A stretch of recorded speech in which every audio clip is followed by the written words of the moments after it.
Okay, we're live, Chairman. Okay, good evening. I'd like to welcome everybody to the Planning and Zoning Commission public hearing for Tuesday, February 8th, 2022. I do want to announce that we are having a problem with our call feature for people calling in. I would suggest if anybody can use Facebook, the town website, or Cox Cable to watch this. If you are trying to call in, this is a problem with our vendor. It's not something that the South Windsor IT is responsible for. This is by the vendor. So if the problem is solved, we will make an announcement during the meeting, and we'll do our best to move forward. Okay, if we could have the Pledge of Allegiance. All would rise, put their hand on their heart, repeat after me. I pledge allegiance to the flag of the United States of America and to the republic for which it stands, one nation, under God, indivisible, with liberty and justice for all.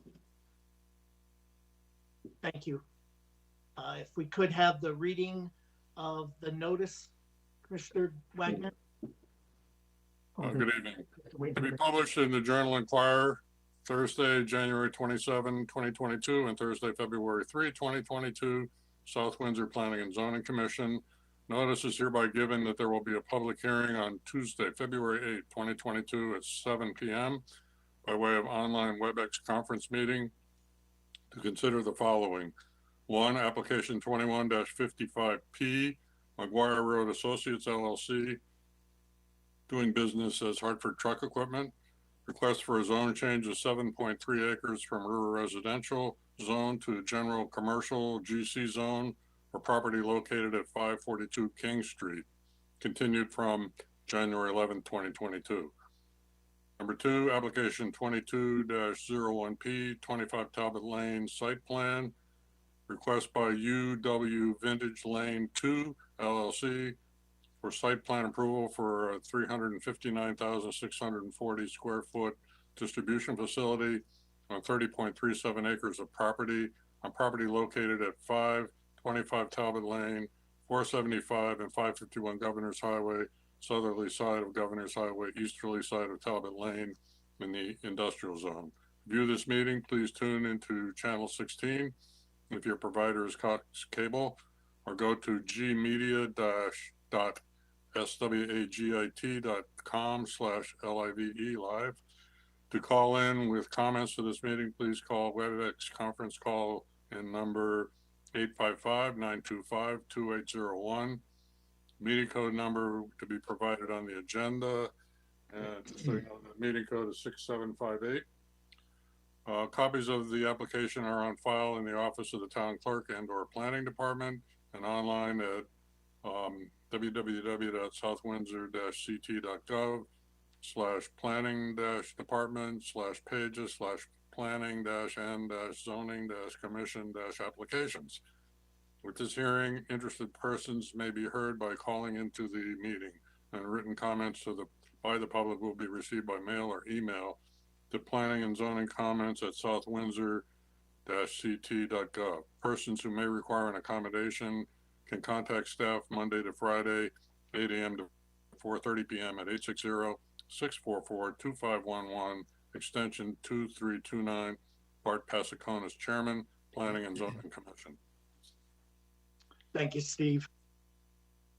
I have a few opening comments. This meeting is being live streamed through a WebEx conference call on the town website as well as local channels, and will be operating under the following procedures. This session is being audio recorded and video recorded. To ensure sound quality, the default rule for this meeting is that everyone will remain on mute. Commissioners and staff will generally remain on mute except when speaking or voting, and will generally be keeping video of themselves on throughout the meeting. Applicants should feel free to leave their video on or off. However, they will be asked to turn on their video when speaking.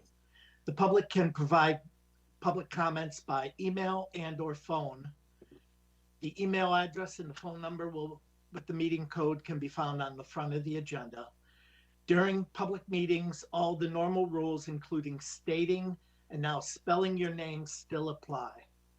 If you are speaking at this meeting and have an exhibit to submit to the commission, which has not been distributed in advance of the meeting with the rest of the materials, please indicate that you wish to submit an exhibit. You will need to hold it up to the camera so that the commission and all members of the public may review it. Come up. In addition, you will be required to email the exhibit or take a photograph of it and email it to planningzoningcomments@southwindsor.org, and it will be included in the permanent records of the commission. Members of the public may only speak during public participation for an item not on the agenda and during the public hearing comment period. Lastly, a reminder to the public on the phone to press *3 to indicate that you want to speak and the # sign to get back to the main menu. And due to this being a virtual meeting, and in large public hearings, we give the public a 3-minute time limit for speaking. And the fact that the commission may have questions to ask of the speakers or the residents. After each speaker, 3 minutes time is up. I will ask commissioners if they have any questions to ask of that public participant. I would ask speakers to make their points in the allotted 3 minutes, doing their best not to repeat past testimony and to offer information testimony that pertains to the application. So at this time, I will call the first applicant, which is application 21-55P, McGuire Road Associates LLC. Do we have? Mr. Chair, Mr. Yes. Chair, something has come up since our previous meeting in January that, well, it's not an actual conflict of interest, is an appearance issue, so I'm disqualifying myself from this application. I made arrangement for me to be called when the application is complete and I can join the meeting again. Okay, thank you very much. At this time, I will seat Commissioner Bernstein for the 21-55P application. So I will ask once again, do we have the applicant? Yes, Mr. Chairman. Good evening. Good evening. Attorney Peter Alter, along with Glenn Martin of Design Professionals on behalf of the applicant. Excuse me, who else should we be inviting in at this point? Is it Blake Brannon should come in? Is there anybody else? Blake and Derek Brannon would be the representatives of the applicant owner of the property. Okay, I want to make sure they join the meeting. Okay, thank you. Thank you.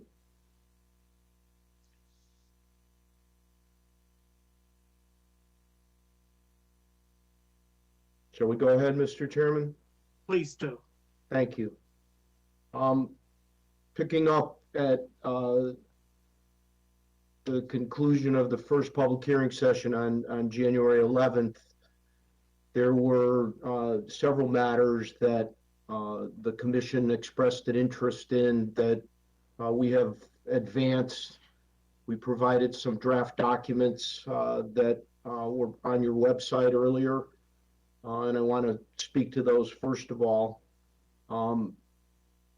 We provided a private conservation easement draft as a model for the method by which the 3.3 acre portion of the property. Glenn, maybe we could put up a plan. Is it possible, Michelle, to put up the plan? We can allow you to share the screen. Good, yes. Great, thanks.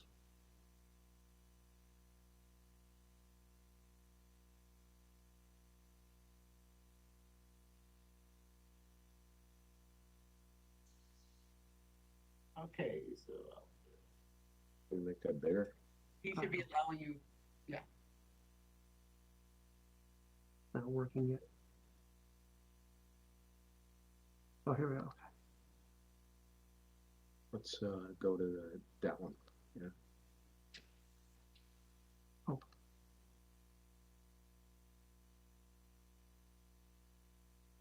Full screen. Which screen is it? Just there, Adobe. Oh, here we go. Okay. Just to remind everyone of the information we provided on January 11th, the portion of the property owned by the applicant is that is the subject of the zone change is about 7.3 acres, as shown on the plan outlined in the red dotted line, abutting King Street.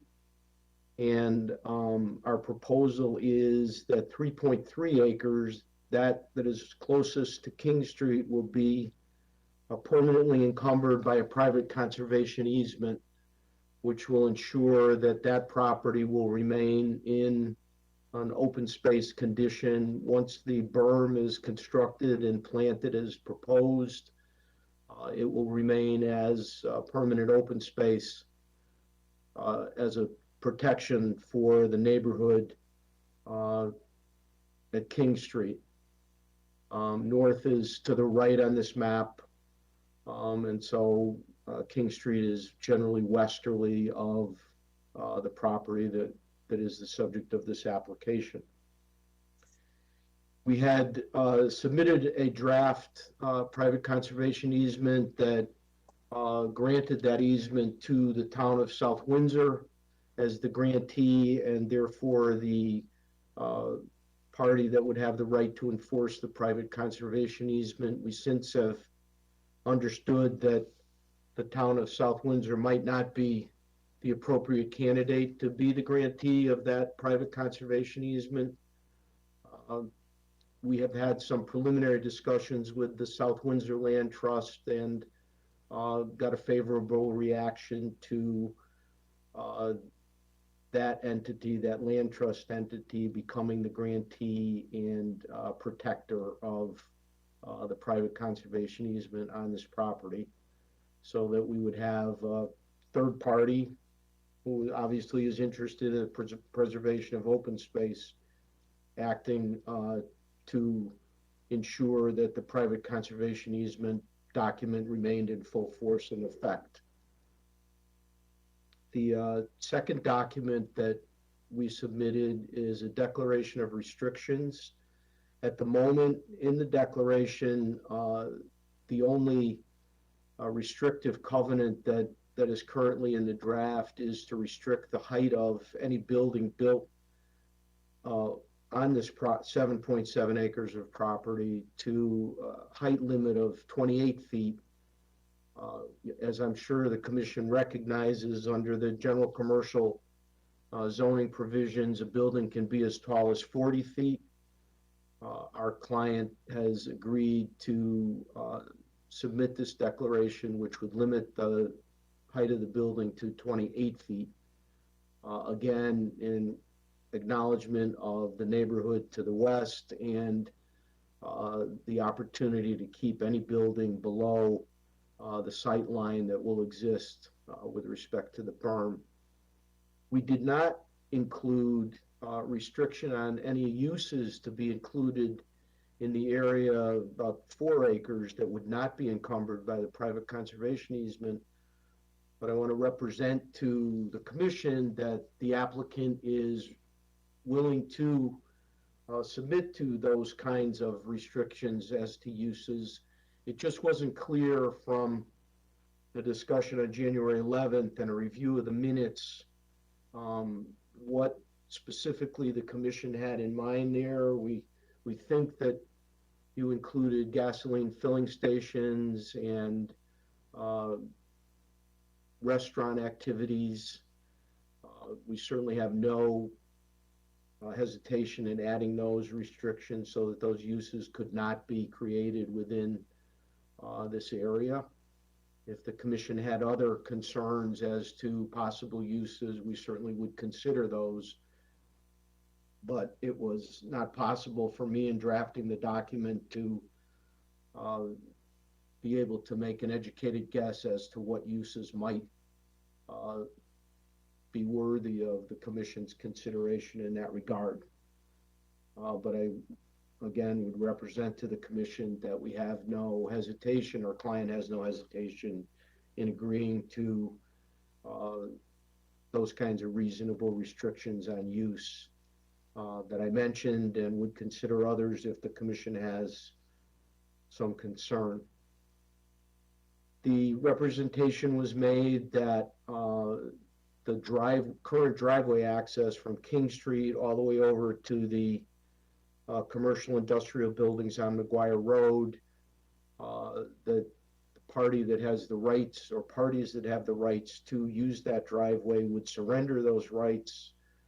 We have prepared release documents that were part of the package that we submitted to the commission, and also the letters from both users of that driveway, indicating that they're willing to release the rights that they have to use the driveway for ingress and egress to the commercial properties off McGuire Road.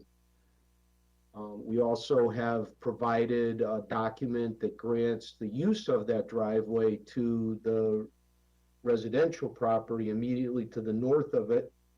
Mr. St. John asked us to provide him with access along that driveway so that he could get to the rear of his property more conveniently.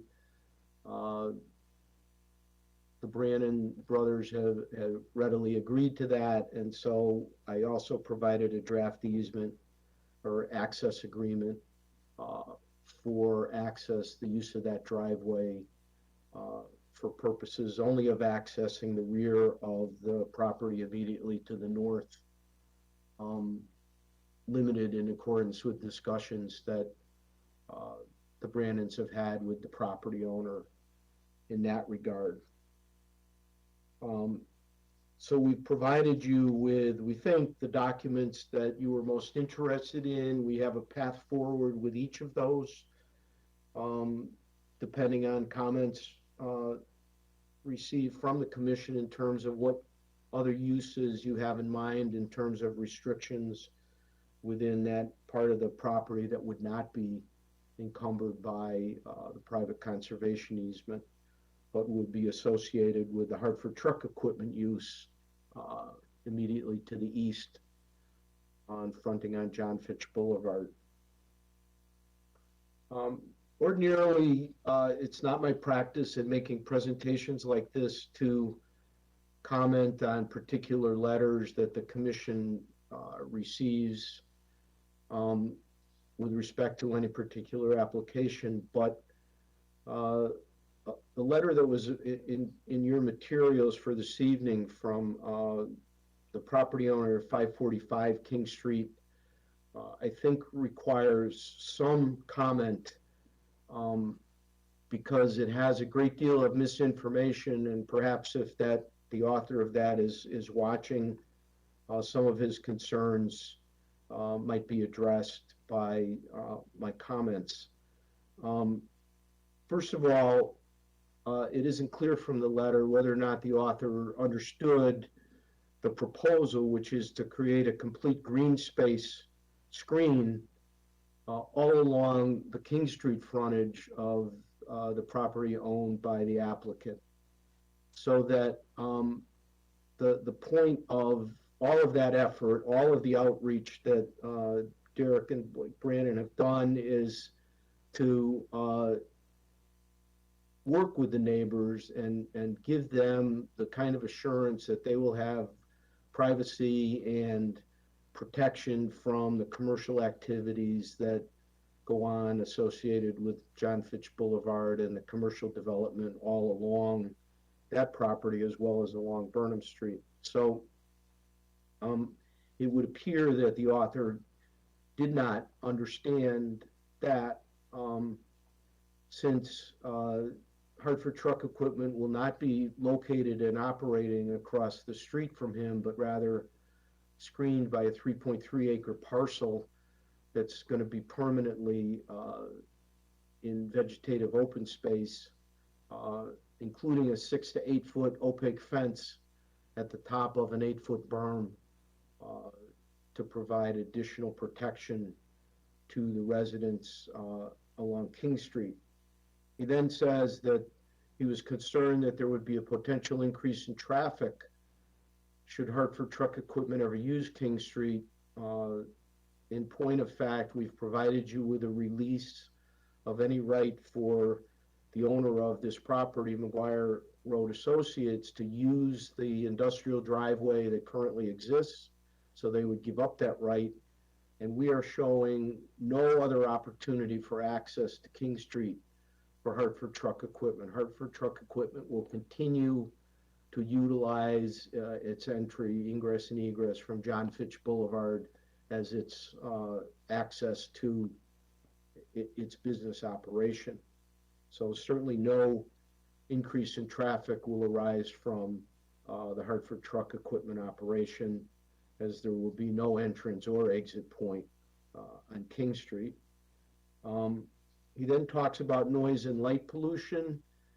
And frankly, if the King Street frontage were developed, and I believe that it was suggested that anywhere from 4 to 5 residential lots in accordance with the RR zone could be developed along the frontage that McGuire Road Associates owns on King Street.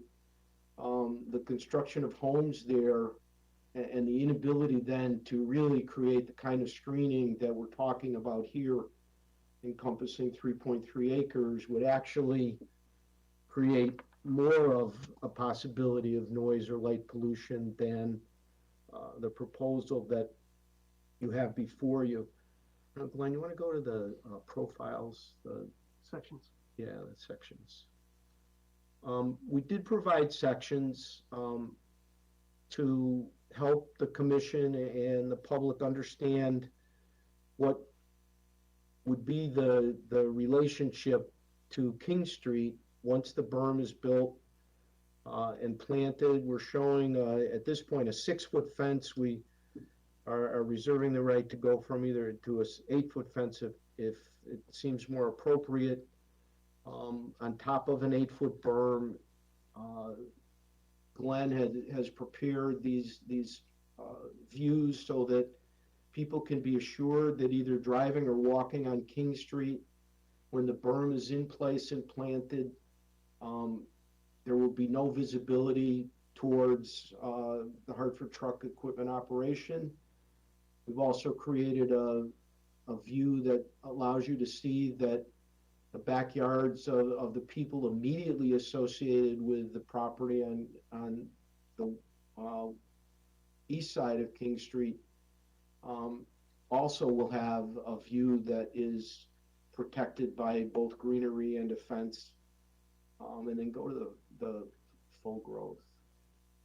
When the trees that Glenn has called out in his plan reach maturity, there will be literally a forest, 100 and I think I counted 154 trees to be planted on this berm all along King Street, so that residential properties will be more greatly protected than they would be if the development were 5 single-family houses in a row along King Street, with backyards and even with the prescribed buffers between residential and commercial operations.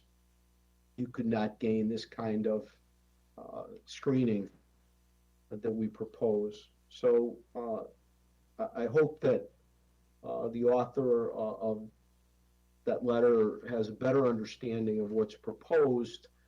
And I think it's fair to say that the applicant owner here has done more in community and neighborhood outreach than frankly any application I've been involved in, not only in South Windsor, but any other town.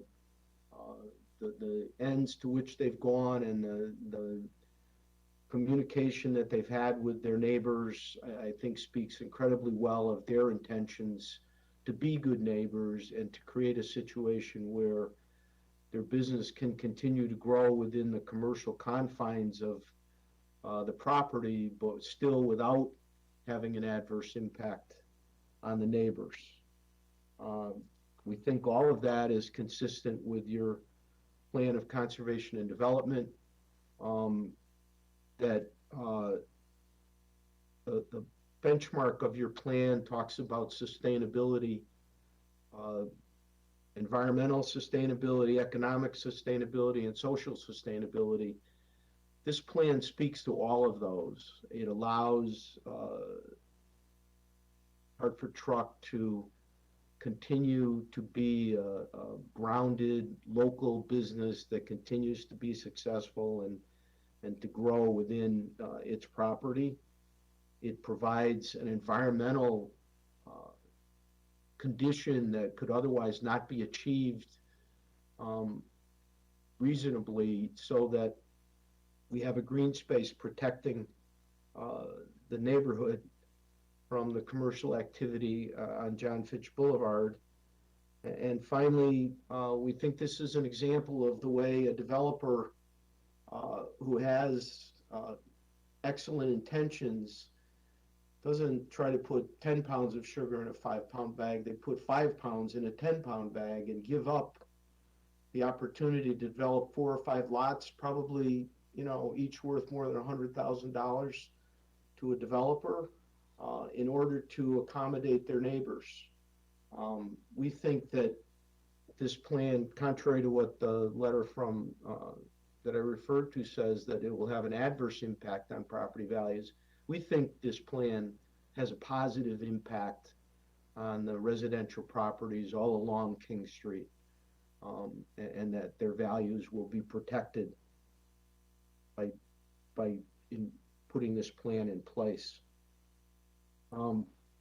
We're happy to answer any questions.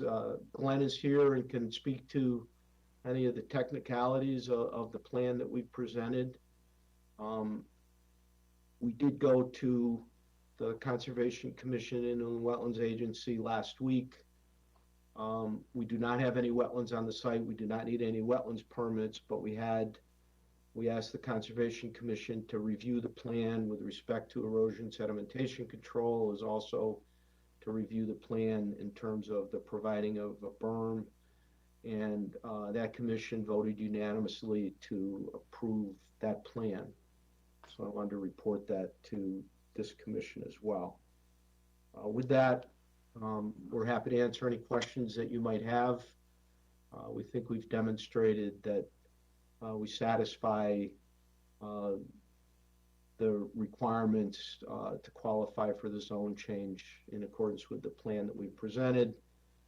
And subject to the indications from the commission as to what other restrictions they might want on the property, we are willing to voluntarily provide private conservation easement, the declaration of restrictions, the release of industrial access out to King Street along the driveway, as well as providing driveway access to our neighbor as part of this process. And we offer those really in performance of the promises made to the neighbors and to this commission. Thank you, Mr. Chairman. Okay, thank you very much. You're welcome. At this time, I will turn to our town staff, our Director of Planning, Michelle Life. Thank you, Chairman. Just a couple brief comments. I just did want to comment on the private conservation easement.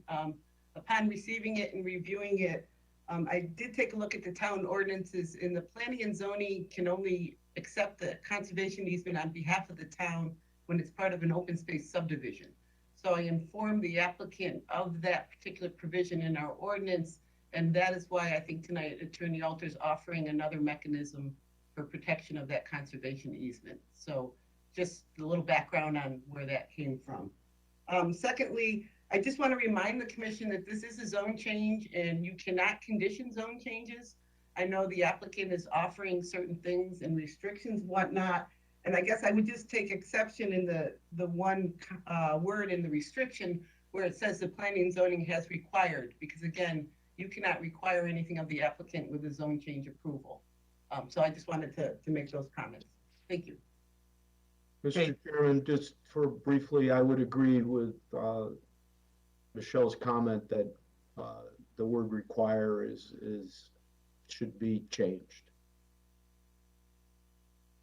Okay. And we can discuss that further under commissioners' comments. Michelle, is there any report from engineering? Jeff is here. Okay, we'll turn to Jeff Doolittle. Thank you, Mr. Chairman. My only comment is with regard to the driveway on King Street. I understand it's going to be removed for commercial purposes. I think leaving that driveway within the conservation easement just muddies the waters. I think it should be removed for all purposes, residential and commercial, and just delete it in its entirety so there's a clean conservation easement on the front of this property. Okay. Thank you, Jeff. Okay. At this time, we'll turn to the public. Well, we have some letters to read regarding this application. Chairman, I also have a call number that I can give you that people can call in now. It is not published anywhere, but I do have it. We'll try to make something we can put up on our screen. Okay. So for the public listening, if they call 1-408-418-9388, they'll be put in a queue and then they'll be able to be offered. There we go. We've got something on our screen. So we'll periodically put this up through the public comment section. Okay. But you do have some letters to be read, yes. Okay, so I'll turn to the secretary for the reading of the letters. Okay, Chairman, because Steve is not part of the meeting, he asked Alan and I to split those, and Alan's going to start off with the first letter. Okay, thank you. Thank you. So the first letter I have, here we go. Dear Mr. Pasiconis and committee members, my name is Dave Cachetta, and I'm writing this letter of support for Hartford Truck Equipment and the proposed zone change of 542 King Street. As a resident and business owner in town, I believe that the zone change is appropriate for the area, as a portion of this property is already in the GC zone, as well as much of the surrounding land is already engaged in commercial activity, including a church parking lot, restaurants with a drive-through, gas stations, car sales, heavy equipment sales, and truck equipment sales, etc. I have seen the proposed plans to create a large landscape buffer/berm and place that area into a conservation easement protecting the neighbors all around the property for years to come. The buffer even includes a buffer along King Street, which I believe is not generally required to protect neighbors across the street as well. The easement ensures that there will be no increase in traffic on King Street, and in fact prohibits anyone access from this property onto King Street for all time. The plan developed will screen the neighbors from the existing commercial activities, allowing them more tranquility than they currently have. Further, due to the nature of Hartford truck business and their operating hours, I also believe there will be no noticeable increase in noise or traffic to affect the King Street neighbors. Blake has shared with me the lengths that they have gone to get the neighbors' input and feedback to create the best plan that allows Hartford Truck to grow and much needed space, as well as to protect the neighbors' quiet, enjoyable of their properties. Sincerely, Dave Cachetta, 1287 Main Street, South Windsor. And Cachetta Power Equipment, 1275 John Fitch Boulevard, South Windsor. Next letter, my name is Marlene Howlatter. I live in a town and own a condo at Mill River Meadows with my husband, Priyang Shah. who has grown up in the town and volunteered for South Windsor Fire Department for several years. Both my mother-in-law and father-in-law immigrated here from India, have also resided in the town of South Windsor for over 25 years. Knowing that my in-laws have such a strong connection to the town, we have discussed the potential of Hartford Truck Equipment expanding in length and what would mean for the town of South Windsor and for our little family. On a personal level, if Hartford Truck Equipment grows, that would mean opportunities for me to grow in my role in HR as HTE continues to provide jobs in the community.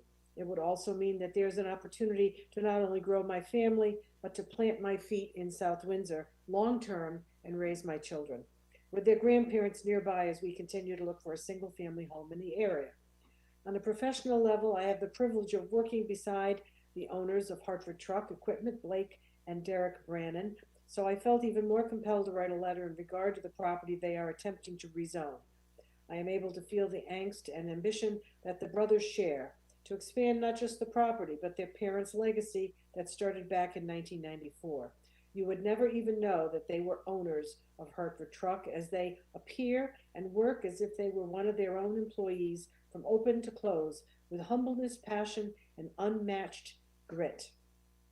They have always taken care of their employees well, and we consider ourselves a very tight-knit family. Not a day goes by where I haven't seen them full of hope for this dream of expanding to become a reality ever since they bought the property. They have dreams about an expansion to even include a company garden because they know how much we love our plants. It's the little things that make us all excited for the expansion over the big projects. In my role, I plan to keep my company accountable for giving us back to the town of South Windsor, as there's a major sense of corporate social responsibility that we must uphold as town residents and employees. I can promise you that both Blake and Derek are genuine human beings who are driven by passion and people and not just by profit. I know they are doing their due diligence to continue their family legacy through a warm and welcoming work culture that has never let go of the family-oriented atmosphere, regardless of how big they've gotten. While on paper they may be trying to rezone the residential property to commercial, I can assure you that space will just be an expansion of our work family doing the best they can to build quality work trucks so they too can go home and provide for their own families. We hope you can see a little bit of the vision that we all share and hope one day to become a legacy of love, faith, and growth for our town. Thank you for your consideration and for taking the time to read my letter. Best regards, Marlene Howlater and Prilan Shah, 162 Candlewood Drive in South Windsor. All right, next letter I have. Dear Chairman Pasakonis, I, Douglas Bushkoff, as a lifelong resident of South Windsor, Connecticut, along with being a customer of the late owners of Hartford Truck Equipment, then becoming an employee, feel that Patrick and Lynn Brannon left a legacy of pride and integrity in their children. They supported the town and community residents with the utmost respect and superior level of service provided to meet their needs. Blake and Derek have continued to show this utmost respect and working with the neighbors to put their concerns and anxieties to rest concerning the proposed zone change. I, Kristen Fox, as a decade-long resident of South Windsor, Connecticut, feel as though the proposed zoning change would be beneficial to the community and in no way intrusive to the residents. We, Douglas Bushkoff and Kristen Fox, fully support the proposed zoning change to allow Hartford Truck Equipment to expand. Sincerely, Douglas Bushkoff and Kristen Fox, 9 Pond Lane, South Windsor. This next letter is from Tom Delnicki at 130 Felt Road, to whom it may concern. Hartford Truck Equipment has been in business for 28 years. They have been very successful, outgrowing their current location. They have a proposal before the South Windsor Planning and Zoning Commission. I would like to lend my support to Hartford Truck Equipment expansion plan that includes the following conditions that they have agreed to. They will enter into a conservation easement deeded to the South Windsor Land and Conservation Trust that will protect the King Street neighbors from the possibility of any future development along King Street. They will place a deed restriction on their property, restricting the size and height, any building, and the type of businesses that could locate on that property in the future. I have had a conversation with Blake Brannon, and he assured me that he is committed to being a good neighbor. Again, submitted Tom Delnicki, 130 Felt Road. All right. Next one I have. Mr. Bart Passaconis, Planning and Zoning Commission. Dear Chairman Passaconis, it is my understanding that the Commission is considering a zone change and landscape site plan from Hartford Truck Equipment for approximately 7 acres of land on the east side of King Street. As a resident of North King Street, I support the application of McGuire Road Associates to change the existing zone to general commercial. The owners have previously improved that area with prior improvements to an abutting property. The owners of McGuire Road Associates are local residents, South Windsor and Vernon, who are small business owners. They are not multinational retailers, Amazon, large home improvement retailers, Home Depot, or an international food distribution company, Aldi's. They do not have multi-billion-dollar enterprises with easy access to capital, such as IPOs, rates, or Wall Street to help with the financing. The owners have signed on the dotted line. Simply put, they are at risk of losing everything and have in the past complied with the zoning laws and ordinances required to expand in South Windsor. One of the owners lives in South Windsor and the other lives in an adjoining town, so this project is in their backyard. They do not have the luxury of engaging large law firms, international engineering firms, or professional lobbyists to advocate for them and or their project. As a longtime resident, I think it is important for the commission and commissioners to remember that small businesses are extremely important for a local community, as those owners are part of the social and business fabric of their community. They do not live outside of Hartford County, the state of Connecticut, and the continental United States. They having trouble reading this, it's a little fuzzy. They live in Hartford County. They are our neighbors and not absentee owners that deal through large legal entities, which are larger than the town of South Windsor. This is a worthwhile project that will benefit South Windsor. Sincerely yours, James D. Murray. Dear Chairman Passaconis, this letter is in support of the zone request change being proposed by Hartford Truck Equipment to the 7.39 acres of land behind Route 5 and along King Street. Also, for the 3.3 acre landscaped buffer application designed to beautify the area and therefore benefit the neighbors by protecting their property values. If approved, they are also proposing a deed restriction to not allow any building over 28 feet ever to be erected, including gas stations and restaurants, to protect the neighbors in the event that Hartford Truck ceases to exist due to retirement or other unforeseen reasons. I have personally worked with Derek and Blake Brannon for many years, have watched them grow their business into the success it is today.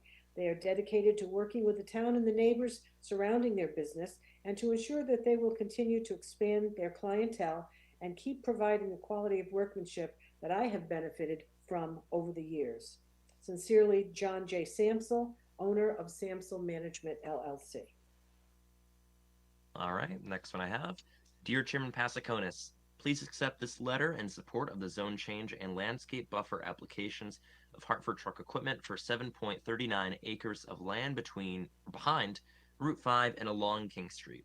In these applications, Blake and Derek Brandon are proposing to change the zoning to general commercial and, with the Commission's blessing, dedicate over 3 acres of that zone change to a landscape buffer in a conservation easement. As a resident and business owner in the southwest corner of town, I offer the following comments. First is the zone change is appropriate along Route 5. Second is that they have developed an excellent plan to protect the neighbors and their property values and quality of life by placing 3.3 acres of that zone change, or 45%, along King Street and behind residential abutters, under a permanent conservation area to separate their business from area residences. It has 1,140 feet long earthen berm, 8 feet high, and on top of that is a chain link fence with privacy slats. That's 14 feet of protection on one day. Third is that they will also be installing on both sides of the berm a large number of nursery grown evergreen trees to provide even more protection as trees mature. Fourth is that I think placing another 5 or 6 houses along King Street backing up to Route 5 commercial businesses will create more unnecessary conflict. Their plan is a far better direction. Fifth is that Derek and Blake have reached out to all the neighbors in advance of these applications to hear their concerns and to appropriately respond. Sixth is that 4 acres of the subject parcel is already in the GC zoning district. And finally, I have known Blake and Derek for years and have the utmost trust and confidence in them to hold to their promises. They grew up in town and enjoy an excellent reputation. I ought to know, for I am also a loyal customer. South Windsor needs to grow its tax base, its jobs, and we want Hartford Truck Equipment, a family-owned business, to prosper here. After all, businesses like mine need them. Sincerely, Frank Pierce III, 618 Main Street, South Windsor. This email is from Walter Rusak. He lives at 629 Tolland Turnpike. I oppose the zone change on King Street. I want it to remain residential. I still own property on King Street and do want the whole character of the street to change. It has always been a quiet residential street, and I do not want to hear the noise and pollution of a trucking company to ruin the street. Again, submitted by Walter Rusak, 629 Tolland Turnpike. All right. Next one I have comments. I am opposed to a zone change on King Street. It has always been a nice, quiet street. The property owned by Hartford Trucking used to be a beautiful wooded area. It was cut down and flattened so that houses could be built. That never happened. The people who own Hartford Trucking have said that a large warehouse would never be built there, but living on Governor's Highway and suffering through a mega warehouse proposal, I do not want any hint of it happening on the street where I grew up and still own property. I remember the beautiful Olmsted House in Manchester on the corner of Tolland Turnpike and Salter. The owner sold the property to a developer of a condominium project with the promise not to tear down the beautiful 1776 home. The property was sold again, and now the house is gone. Please leave my street alone. That is signed from Joanne Rusak. This next letter is from Robert Rusak at 545 King Street. Dear Mr. Pasakonis and committee members, my name is Robert Rusak. I live at 545 King Street, South Windsor, directly across from the property that Hartford Truck Equipment wants to change from residential to commercial. I am completely and absolutely opposed to the zoning change and the proposal by Hartford Truck Equipment. I am 74 years old and believe the change will negatively impact the value of my property at a time in my life where I need it to be the highest value possible.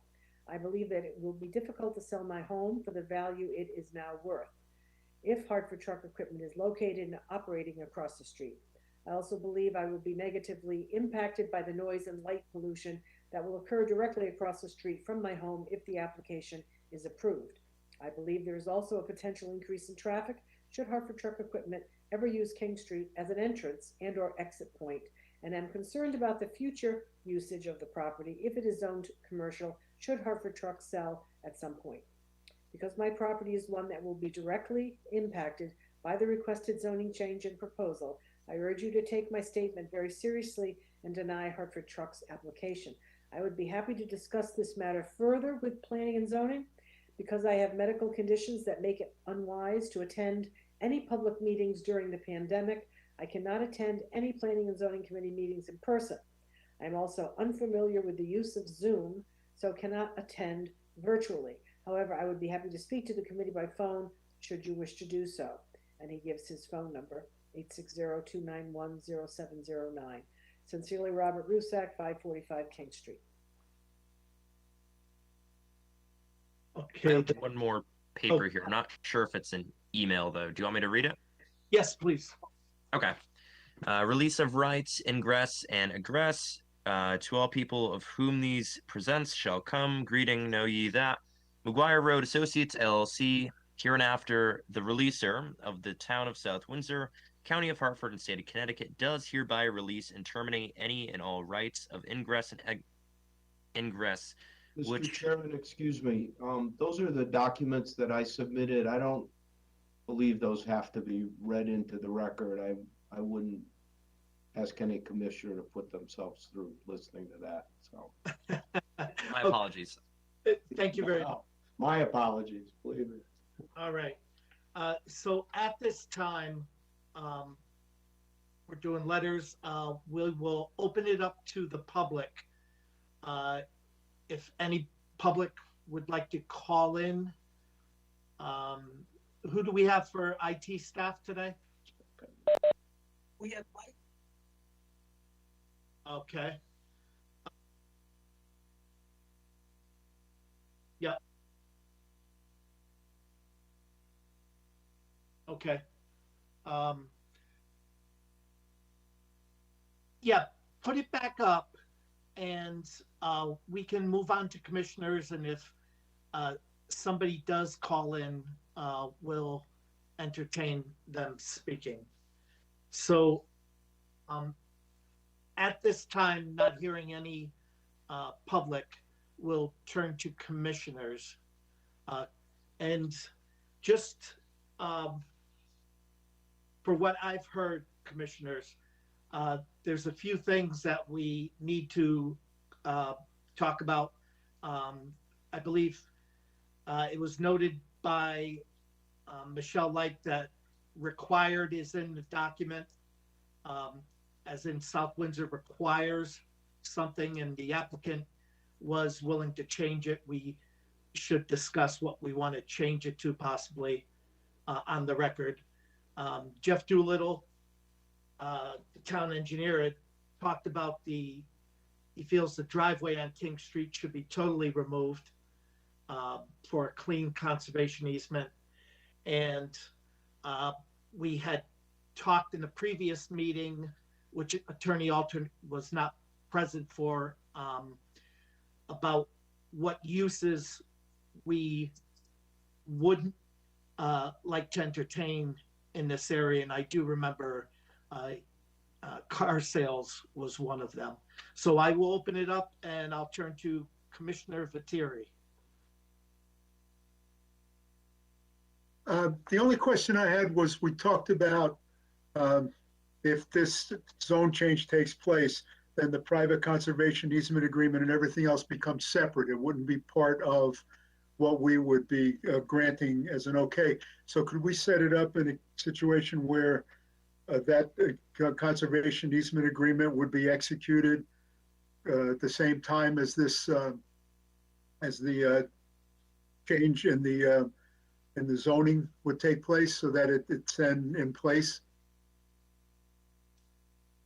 I believe you addressed that question to the applicant.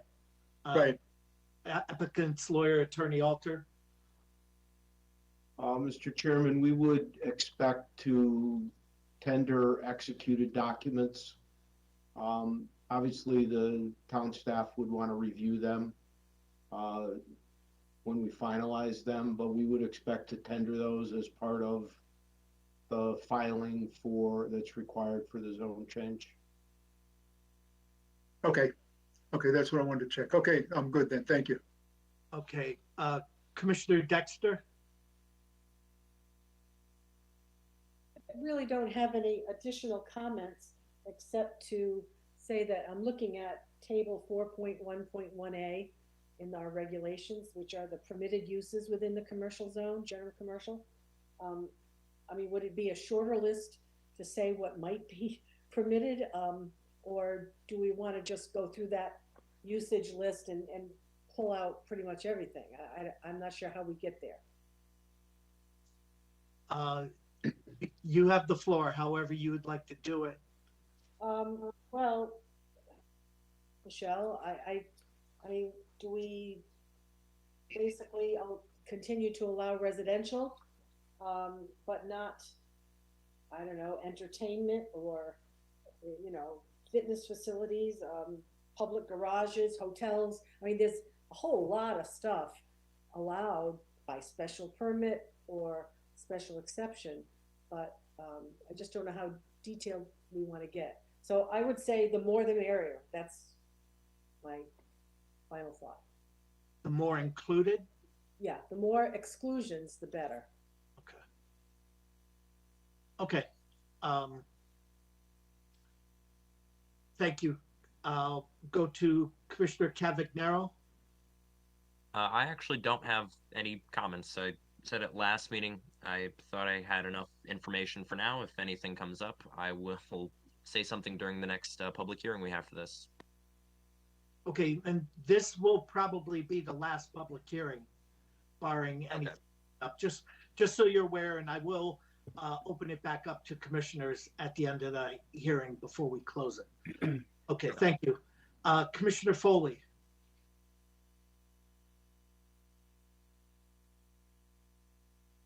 Are you on mute, Commissioner Foley?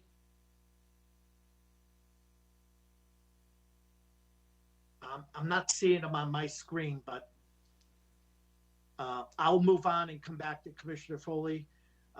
Commissioner LeBlanc.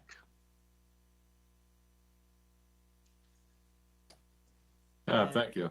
I don't have any further comments or questions at this point. I'm listening and I'm hearing everybody's comments so far, and I'm good right now. Thank you. Okay, thank you. And Commissioner Bernstein?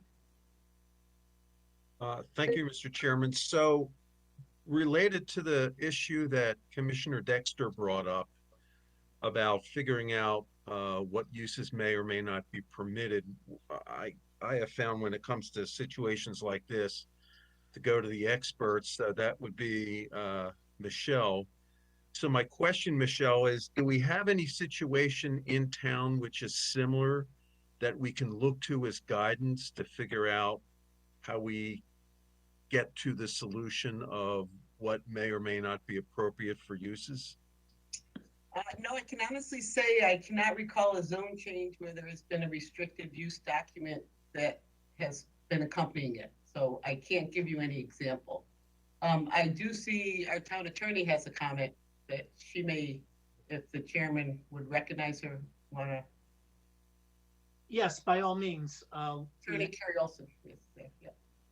Carrie Olson. Good evening, everyone. Thank you for having me. Good evening, Peter. Jerry, how are you? Good. How are you? Fine, thanks. I don't weigh in at all as to whether this is an appropriate zone change or not. I do feel, though, based on Commissioner Dexter's questions, that it's important to caution you that when you change the zone, you are changing the entire zone. In other words, if you change this to general commercial, as it stands, every use that is permitted in the general commercial zone, despite what they may be telling you their intents are now, would effectively apply. So you do want to be careful to weigh those considerations. Again, you don't know what's going to come down the pike, but I think you do want to be aware of the fact that if you change it to a general commercial zone, arguably anything that meets your regulations and your special permit regulations within the general commercial zone is at play. So can I ask a follow-up to that?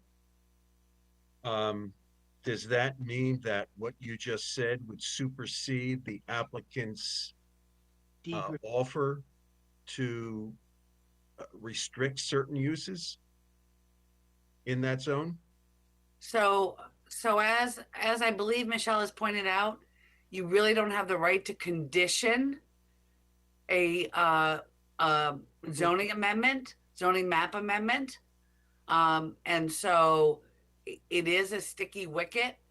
The problem is that down the road, there could be an argument that it's now general commercial and you're entitled to all of the uses that are provided thereunder.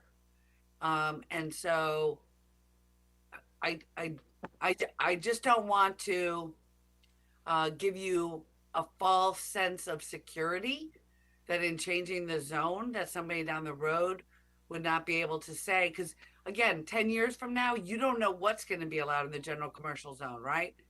Obviously you're going to weigh in on it. You're going to, if you're all sitting on the commission, you're going to, any changes, text amendments to that zone, you will have some oversight on.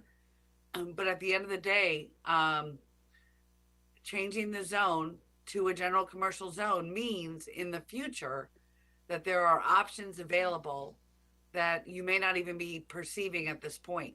And that doesn't mean that you shouldn't allow it, especially if you're allowing the zone change and then you know, there's an obligation for them to come in by special permit, and that special permit would be conditioned on certain site improvements that would bolster the buffering zone from other uses. That's a different issue. But I was trying to address Commissioner Dexter's concerns about what uses should or should not be permitted. And I am not aware of any authority that would allow you at this point, if you granted the zoning map amendment to general commercial, that would allow you to say this is a general commercial zone, but on this particular piece of property, you can't do A, B, C, D, E, F, G. So if I still have the floor, what I would say is that's pretty clear to me. So I don't have any other questions or comments. Thank you. Okay, thank you, Commissioner Bernstein. Is Commissioner Foley with us? He is, but he can't find his speaker icon because of the phone number slide. If we could take down that slide, he could find, he's on a little tablet, so he doesn't have a big screen. Okay. Oh, the unmute button.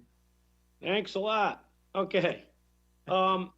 So to go on to what Paul was discussing about the deed restrictions, if this parcel that we're talking about changing to general commercial is only accessible from their existing facility, I believe it's 45 John Fitch. That's correct. I believe there's 45 and 95. So if the address behind, if this land is going to be part of 45 and 90, and that the only access to that, to this parcel, anything that upon the sale of the property, which is where our concern, I believe, is, they would have to come before us in order to allow another business to run behind them if they were to almost subdivide this again. Am I correct in saying that, Carrie or Michelle? They'd always be subject to your zoning regulations, and if they're adding buildings or new construction, they would have to come in and go through approval process, whether their use was by special exception or by site plan to determine the process. So they could they run multiple businesses from one address? Let me ask that question. Certainly, you could have, I mean, they would be assigned, businesses are assigned a separate address, but they could be all on the same property, if that's your question. You could have multiple businesses located on one site plan.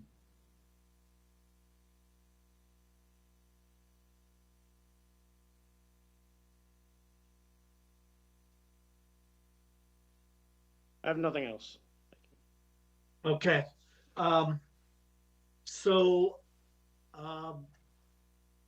My turn, for the where required was included in that document. I think it should say offered by, or another word similar. As far as the driveway issue on King Street, I understand what the town engineer is saying as far as the clean conservation easement. I'm not looking to blow up this deal over that issue. But if the commission required the applicant to get rid of that driveway, how would the applicant feel about that? Mr. Chairman, As you want me to answer now, or do you want to finish your comment? I'm sorry, just wanted to make sure as recommended by the town engineer. We had extensive conversations with the neighbor to the north. We have designed the berm so that it allows that neighbor to continue to use a very short portion of the driveway. If you look at the plans that have been filed as part of the site plan application, you'll notice that the rest of the driveway is called out to be removed so that beyond the point that provides access to the neighbor, there will be no further driveway. And the berm was designed to allow the neighbor use of that very short portion of the driveway to get to his backyard. That is all that would remain of that driveway.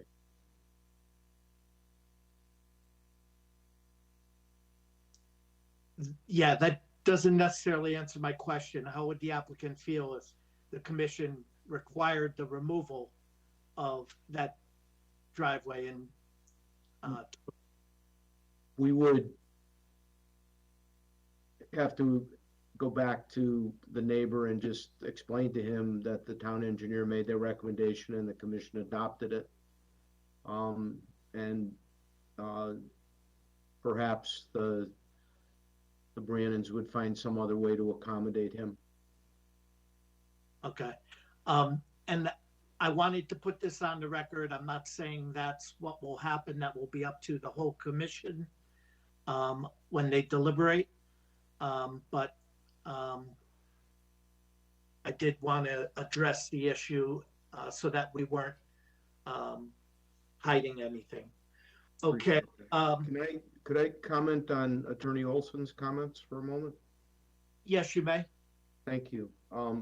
First of all, I agree with Attorney Olson that this commission could not condition its action on the zone change and require an applicant to take certain steps such as private conservation easement or a declaration of restrictions.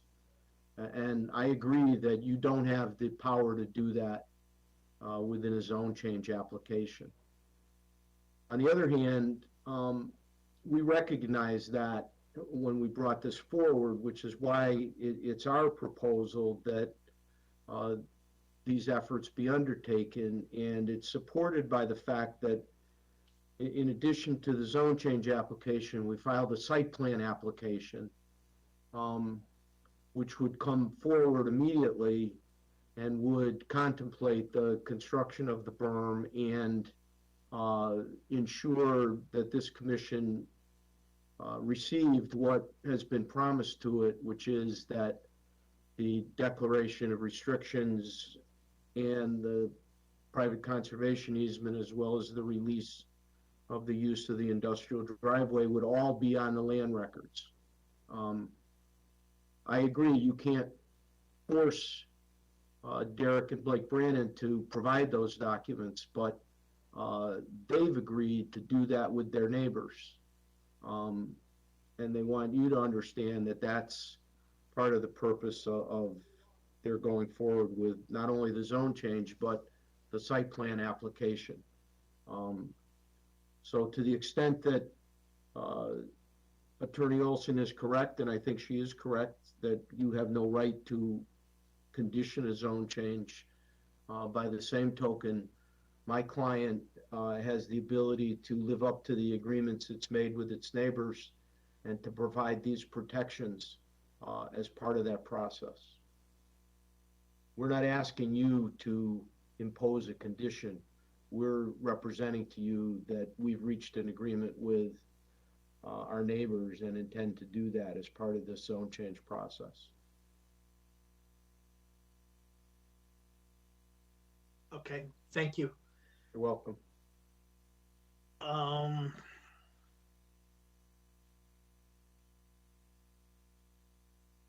Do we have a clearer blow up of where the conservation easement stops in relationship to King Street?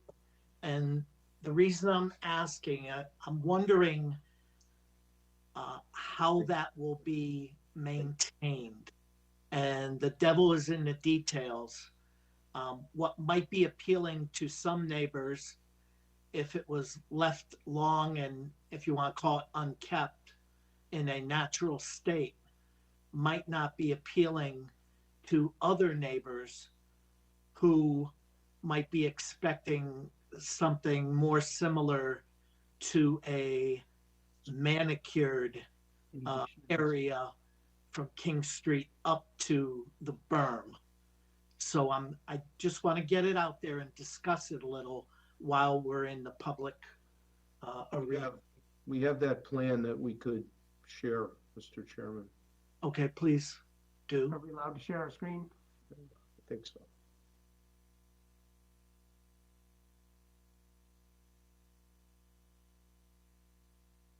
The Adobe. Oh, here we go. Okay. Go back.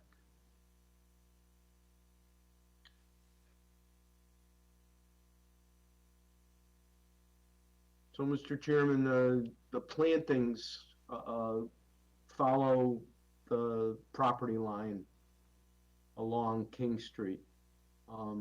Obviously, the pavement on King Street doesn't fill the town right-of-way.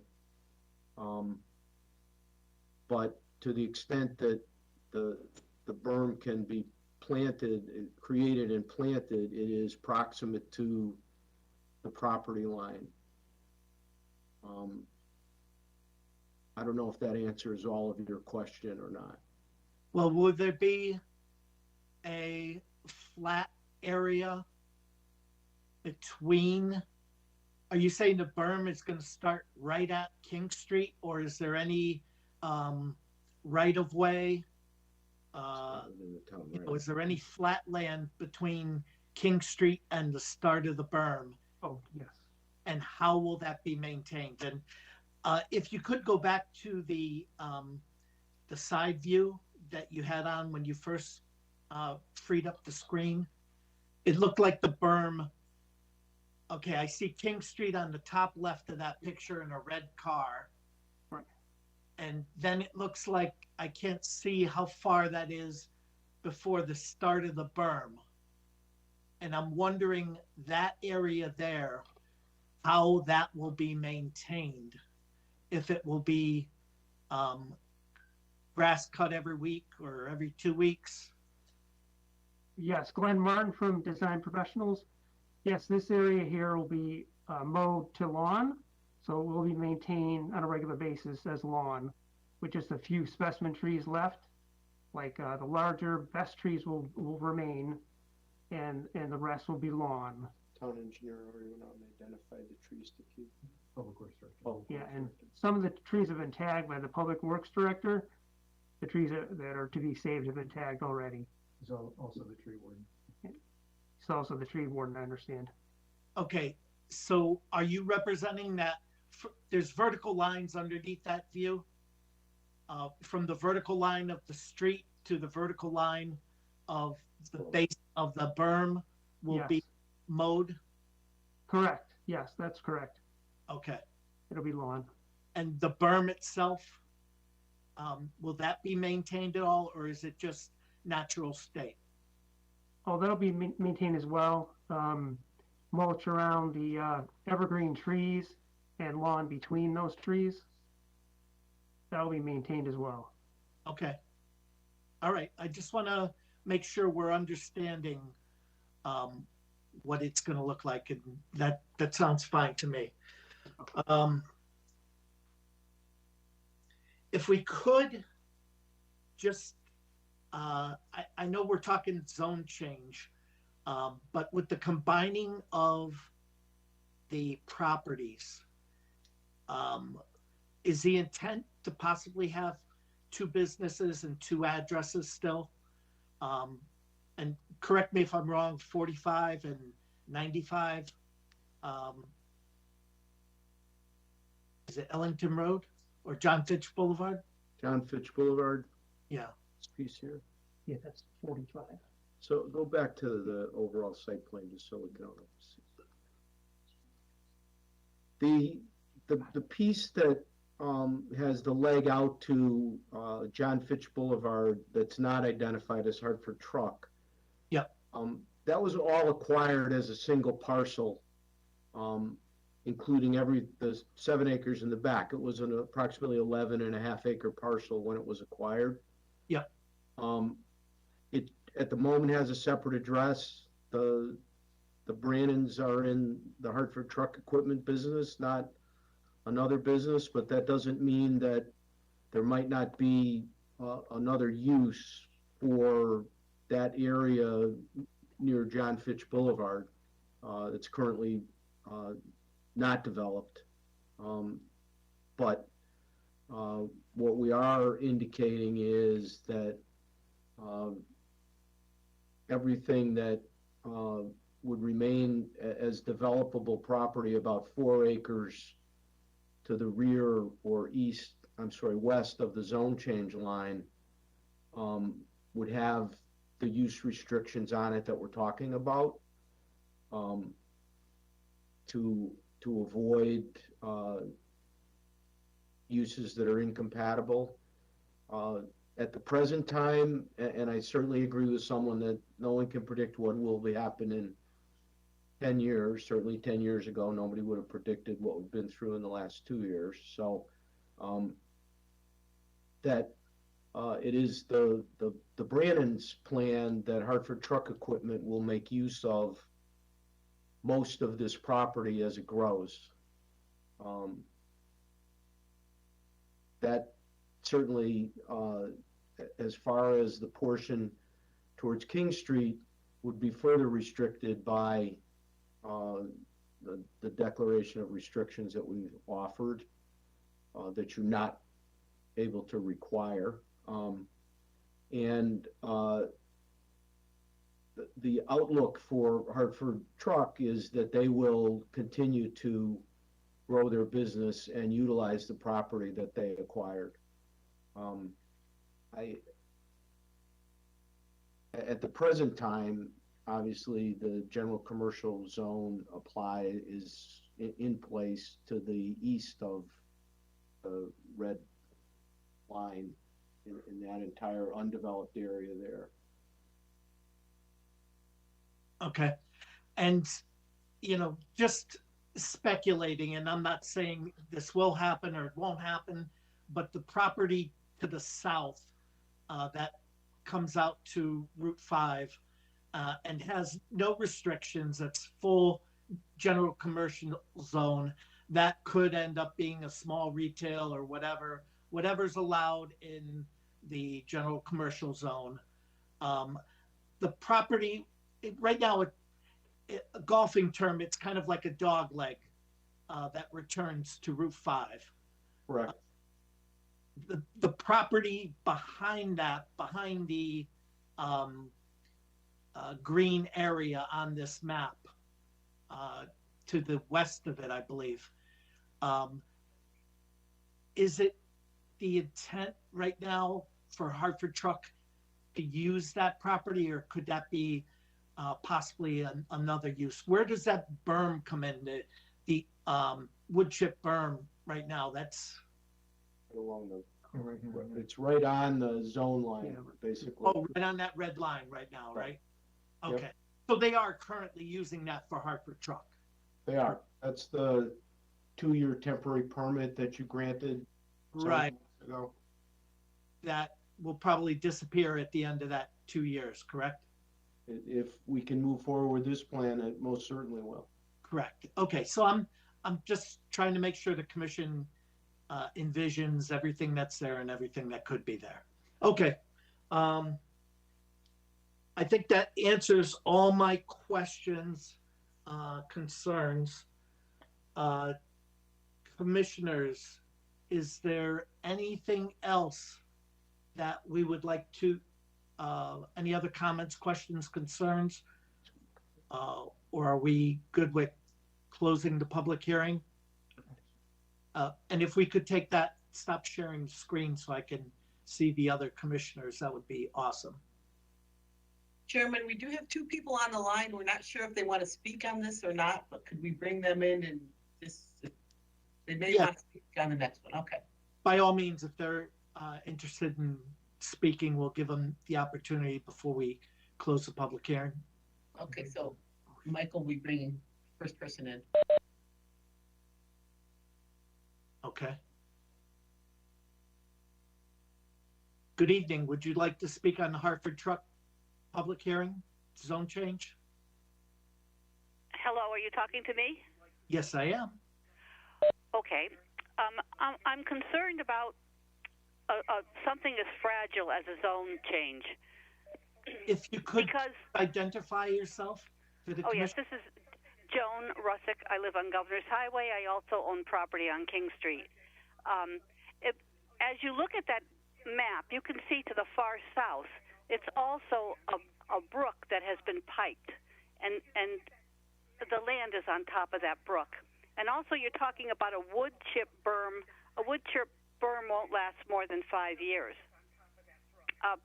And I don't know why you can't just keep it residential and let them do what they want with it. But if some big shot comes in like they're doing on Governor's Highway and wants to put up a 4-story building, I don't want that. I think these people are nice people who own Hartford Truck Company, but they're not going to live forever. Anything could happen. They could go bankrupt next month for all we know. They're nice people. But I'm sorry, I can't go with a zone change. Okay. We respect your comments. And I also don't like anything to be too manicured. It's not good for wildlife. Okay. All right. Mm-hmm. Well, thank you very much for your input. You're welcome. Okay, do we have another caller? Okay. Hi, this is John Holozak calling, Cody Circle, 30-year resident of South Windsor. My comments are going to be super brief. I've followed this hearing process from the start, I think, and I was wondering if the commissioners might want to consider posing a question to the applicant. And the question to pose is this: did they consider a mechanism where the 7.3 or 7.4 acre, I believe it's rural residential zoned property, did they consider appearing before you and simply asking for a re-subdivision into 2 rural residential properties, one of about 3.3 acres and the other one of whatever it is, 4.1 acres, such that they could, once they get that re-subdivision, they could then circle back around and ask for just the 4 acres to be converted into commercial property. If that's possible, it would seem to me to be a way to provide a little bit of future proofing to the whole situation. Thank you, commissioners, and good night. Okay, thank you very much. I do believe that the buffer requirement between 2 zones such as that would come into play, but I'll turn to Attorney Alter and ask that question. Mr. Chairman, we actually started with a plan that contemplated something like what the comment gave thought to. And in working with the neighbors and in reviewing what the owners want to do with the property, there was no purpose served in leaving a strip of rural residents along King Street. What the neighbors, I believe, fundamentally wanted was permanent protection, not the possibility that somebody would come along later and build 2 or 3 houses on 3.3 acres or increase the potential for a conflict between a commercial use and a residential use.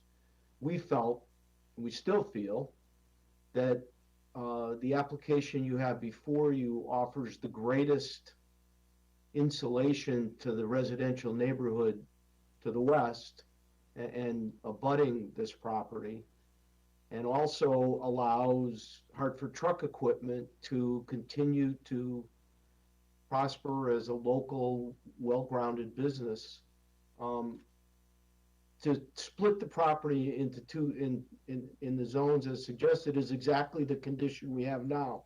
And it doesn't work. It doesn't serve to protect anybody, and it doesn't allow for an appropriate use of the property. We think that the plan we have is a better one for protecting the neighbors and allowing the Brannons to continue to grow their business in the commercial zone. It's not Okay, that we didn't think about it, we did. right. And with respect to that suggestion, would there then be a required 50-foot buffer at the back of the residential and a 50-foot buffer on the commercial side? That's my understanding of your regulation, yes, sir. Okay. Okay. Thank you very much. Commissioners, is there any other questions, comments, concerns you'd like to address during this public hearing? Commissioner Vatiri? Thank you, Bart. Just one quick question to Carrie, see if I can understand. If the private conservation easement agreement were put in place, commensurate with the same timing of this, so that that's there for as long as McGuire Road Associates owns the property, wouldn't that put the restrictions on without it being part of the change of the classification of the zone? So if the conservation easement area were accepted by the town, to my knowledge, excuse me, if it was appropriately drafted, and I know Peter and I could do that, it would not be able to be modified unless in writing and by agreement of both parties. So it would provide a permanent quote unquote buffer. My comments were directed directly to Commissioner Dexter's concerns about restricting the types of uses that would be on the property.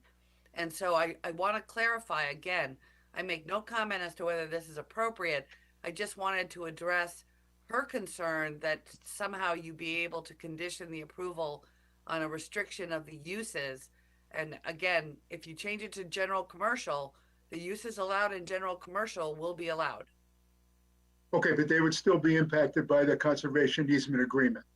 They would be the development of the property would be impacted by a conservation restriction, again, Okay. assuming the town accepted it, but you would not be able to say you can only do this use and not that use that everybody else in the general commercial zone would be allowed to use.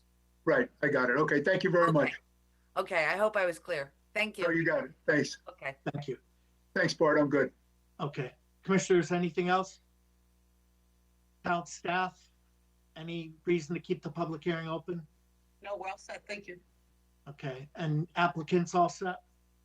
Yes, sir. Thank you very much. Okay, then we will close this public hearing at 8:29 p.m. and we'll deliberate at a future meeting on that. So at this time, I just need to find my agenda here. We'll move on to our next order of business, which is application 20-01P, 25 Talbot Lane site plan. Do we have the applicant here? Can we let them in for that?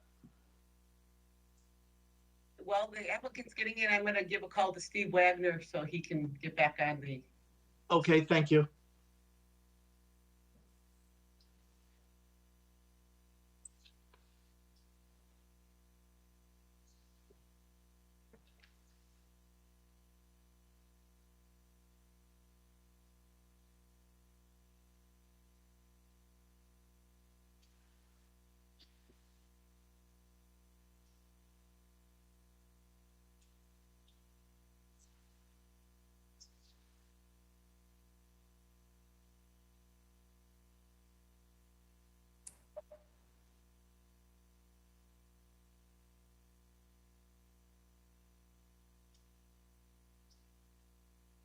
I did get a hold of Commissioner Wagner. He should be logging back on momentarily.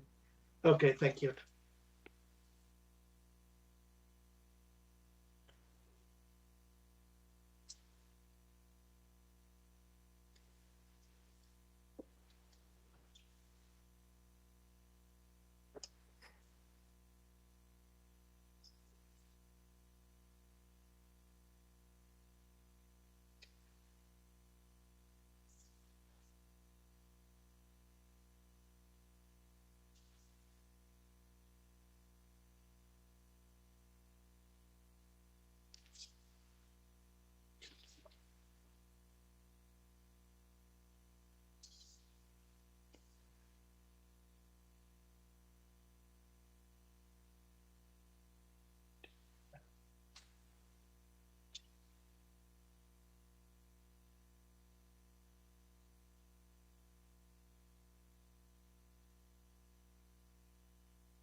Commissioner Wagner back with us yet?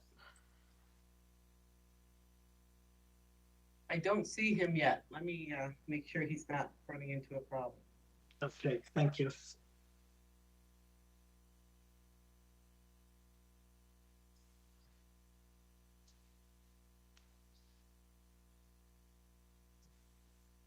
Do we need to resend you an invite?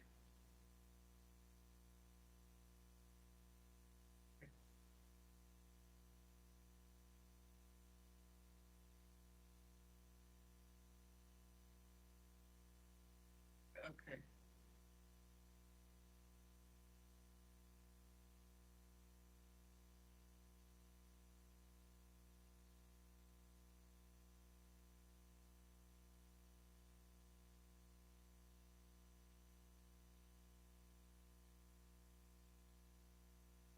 He is joining momentarily here.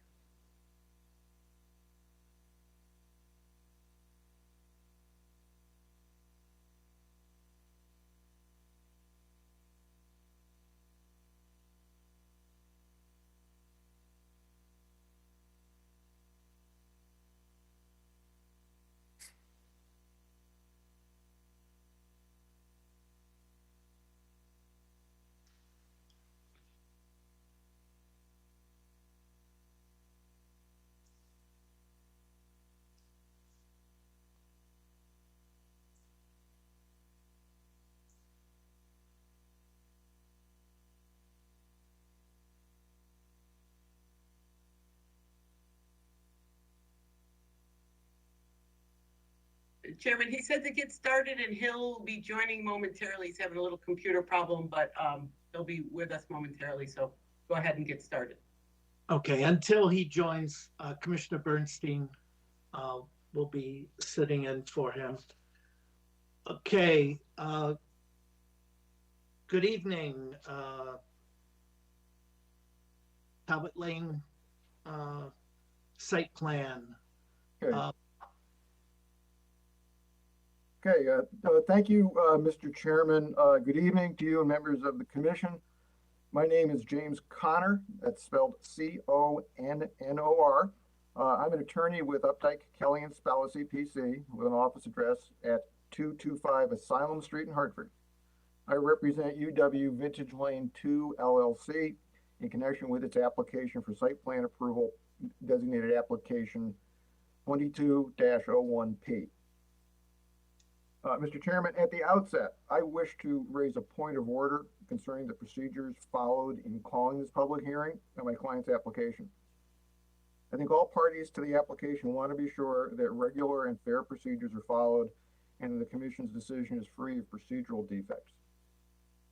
Section 8.3G of the general statutes provides authorization for regulations for processing site plan applications to determine compliance of a proposed building use or structure with particular provisions of the regulations. It does not require a public hearing on an application. Section 8.5C of the zoning regulations provides for an optional public hearing on a site plan application. That provision reads, the commission may hold a public hearing regarding any site proposal if, in its judgment, the specific circumstances require such action. Notice of public hearings and procedures shall be as prescribed by statute. There's a parallel provision in the bylaws, parentheses, rules for transaction of business, close parentheses, of this commission. Section 1 of Article 15 of the bylaws of the South Windsor Planning and Zoning Commission provides the commission may hold public hearings in addition to the required hearings when it decides that such hearings will be in the public interest. Neither the regulations nor the bylaws contain any delegation of the authority to the chairman or anyone else to make this determination. A multi-member public agency must act by a majority vote of its members present and voting at a meeting at which a quorum is present, or pursuant to a formal delegation of authority where it is given discretionary authority. I made a point of attending the part of the January 11th meeting where new applications were received. There was no discussion or a vote whether and when there should be a public hearing on this application. There's no indication in the minutes of this commission for the meeting of January 11th, when this application was received, or in the draft minutes on the website for its meeting of January 23rd, that it acted as a body to exercise the judgment that a public hearing is required either by special circumstances per section 8.5C of the regulations, or in the public interest under section 1 of Article 15 of the bylaws. Consequently, out of a concern that the proceedings may be tainted, that an approval may be subject to appeal for failure to follow the express and clear directions that are contained in the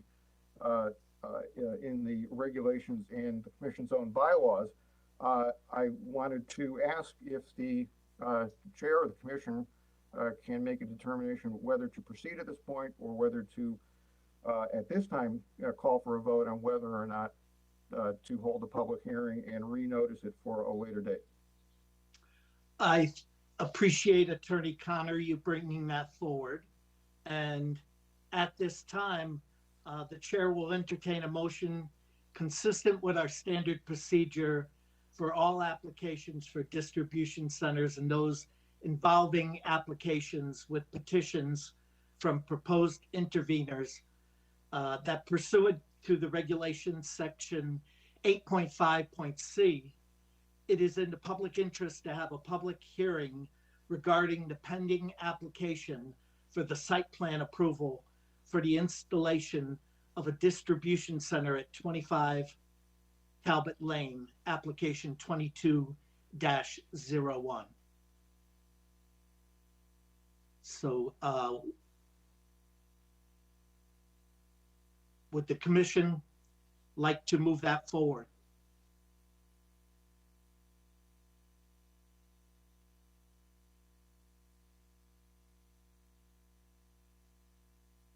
If the commission would like to move that forward, the proper answer would be so moved.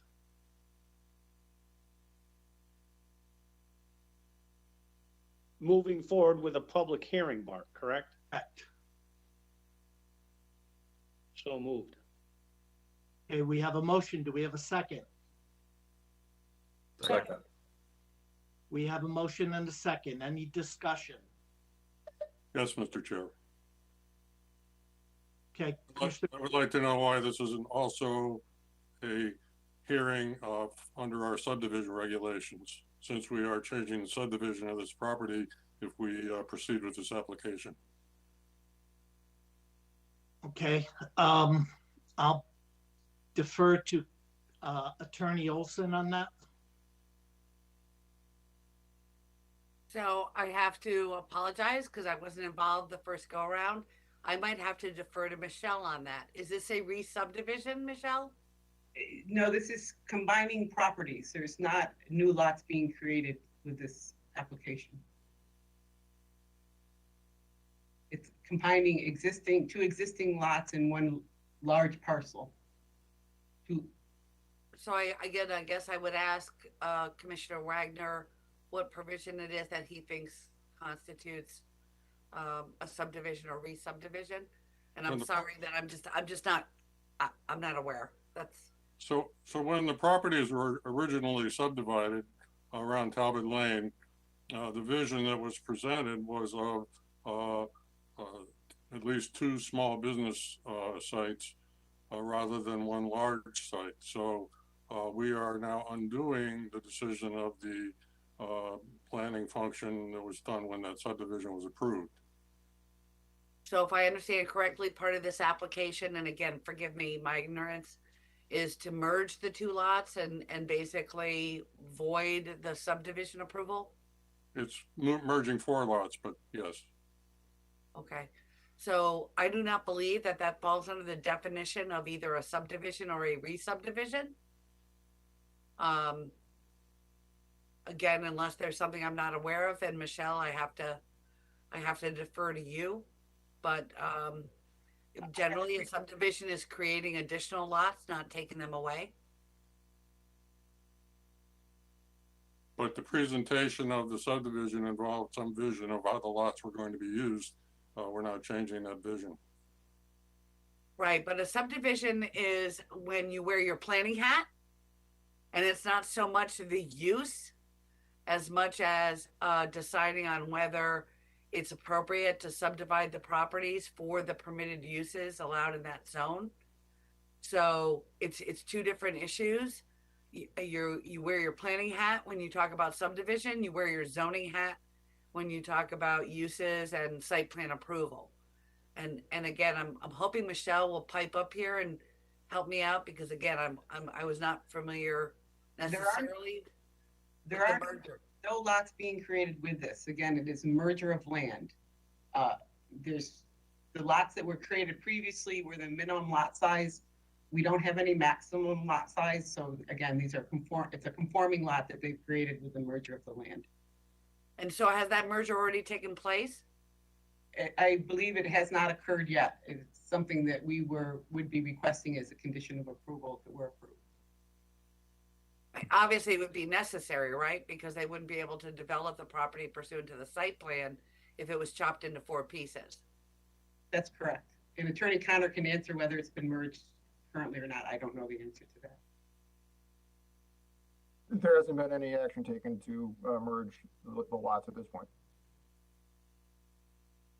Could you repeat that, please, Attorney Connor? Right.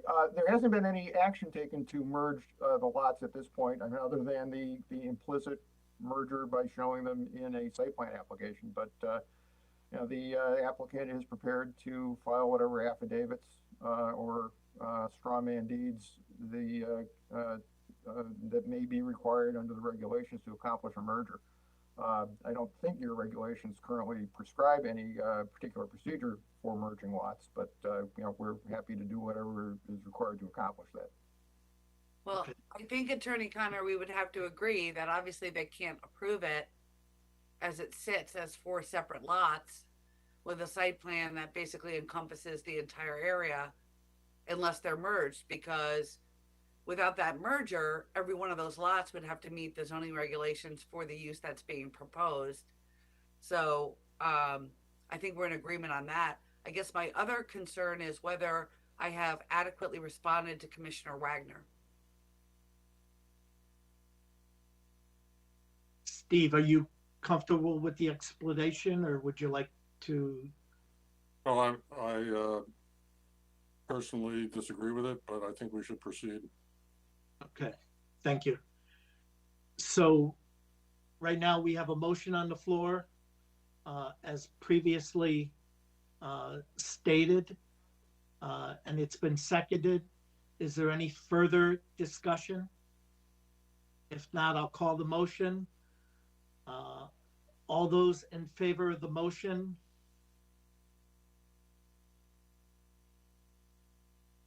To have a public hearing on this application, say aye. Aye. Aye. Aye. If we could raise our hand. Aye. Those against, raise their hands. No. Okay. We'll have a roll call. Caitlin? Chairman, do I need to take a roll call for Commissioner Bernstein? Is he still seated for Commissioner Wagner?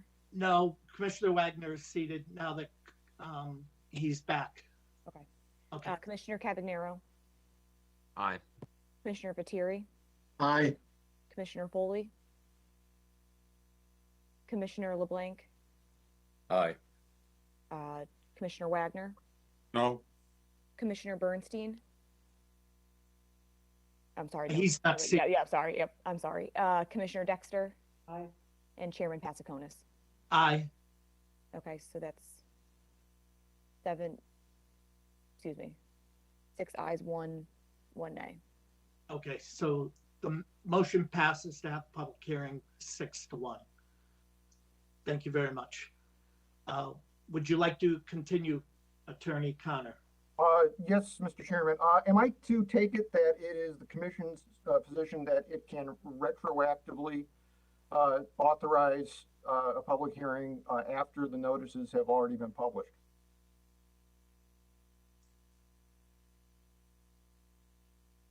Yes, we're already here. So the notice has been given.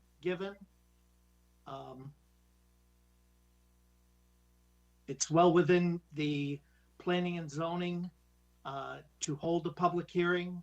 There's nothing in our rules that mandate a vote. So please proceed. Well, sir, taking exception to what you just said, I have cited the sections of your bylaws that require a vote, but we're prepared to proceed with our objection to the process at this point being made on the record. Okay. I would just also like to add for the record, Mr. Chairman, if I may. Please. There's nothing in your regulations that say when you have to decide to hold the public hearing. It's been duly noticed. The applicant's been made aware of it. The public has been made aware of it.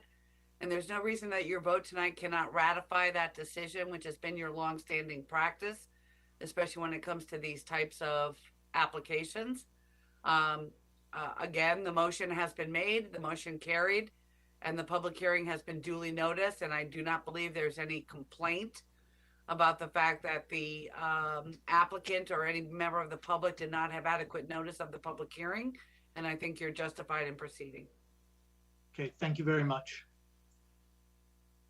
Please proceed, Mr. Connor. Okay, thank you, Mr. Chairman. I'd like to begin by noting what our application is for. This is a site plan application.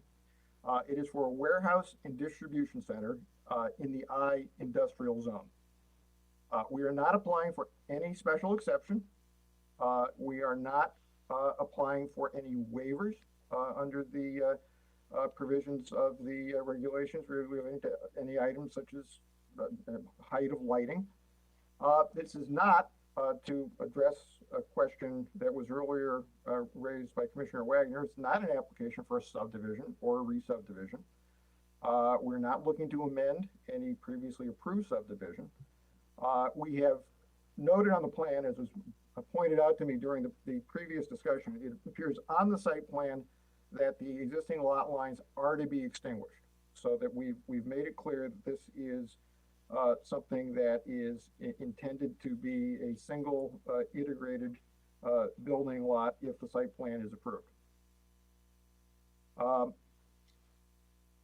The commission received a report from the Inland Wetlands and Watercourses Agency as the result of an approval of an earlier plan with substantially the same wetlands impacts. It was approved by the Inland Wetlands and Watercourses Agency Conservation Commission on November 3rd, 2021.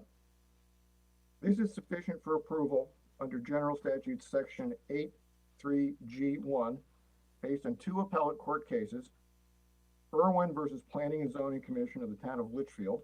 Citation for that case is 45 Connecticut Appellate 89. And Vine versus Planning and Zoning Commission of the Town of Wallingford. Cite for that is 122 Connecticut Appellate 112, and it was decided in 2010. The Inland Wetlands and Watercourses Agency was presented the changes in the plan as called for in a condition to its November 3rd approval at its regular meeting on February 2nd. And it made a determination to the effect that no additional application to that body is required for the new plan, and directed the staff to make an appropriate communication to this commission with regard to its action and consideration. The Architectural Design and Review Committee similarly considered the building at its meetings on September 2nd, 2021 and October 21st, 2021. The plans as presented to that committee were for the building in its current location, size and configuration, and exterior appearance. Per the minutes of the second meeting of the committee, quote, the committee forwarded a favorable review of the building, close quote.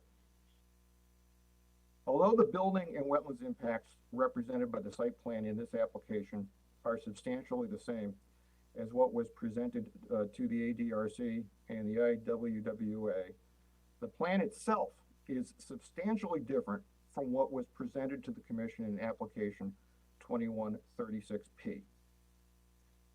Since this commission's vote on application 2136P was a vote on a resolution to approve with conditions a site plan that failed to pass and was not a vote on a resolution to deny approval of a site plan with any statement of the commission's reasons for its actions as called for by section 83G1 of the statutes, the applicant cannot address any assertion of a particular deficiency under the regulations of its prior plan.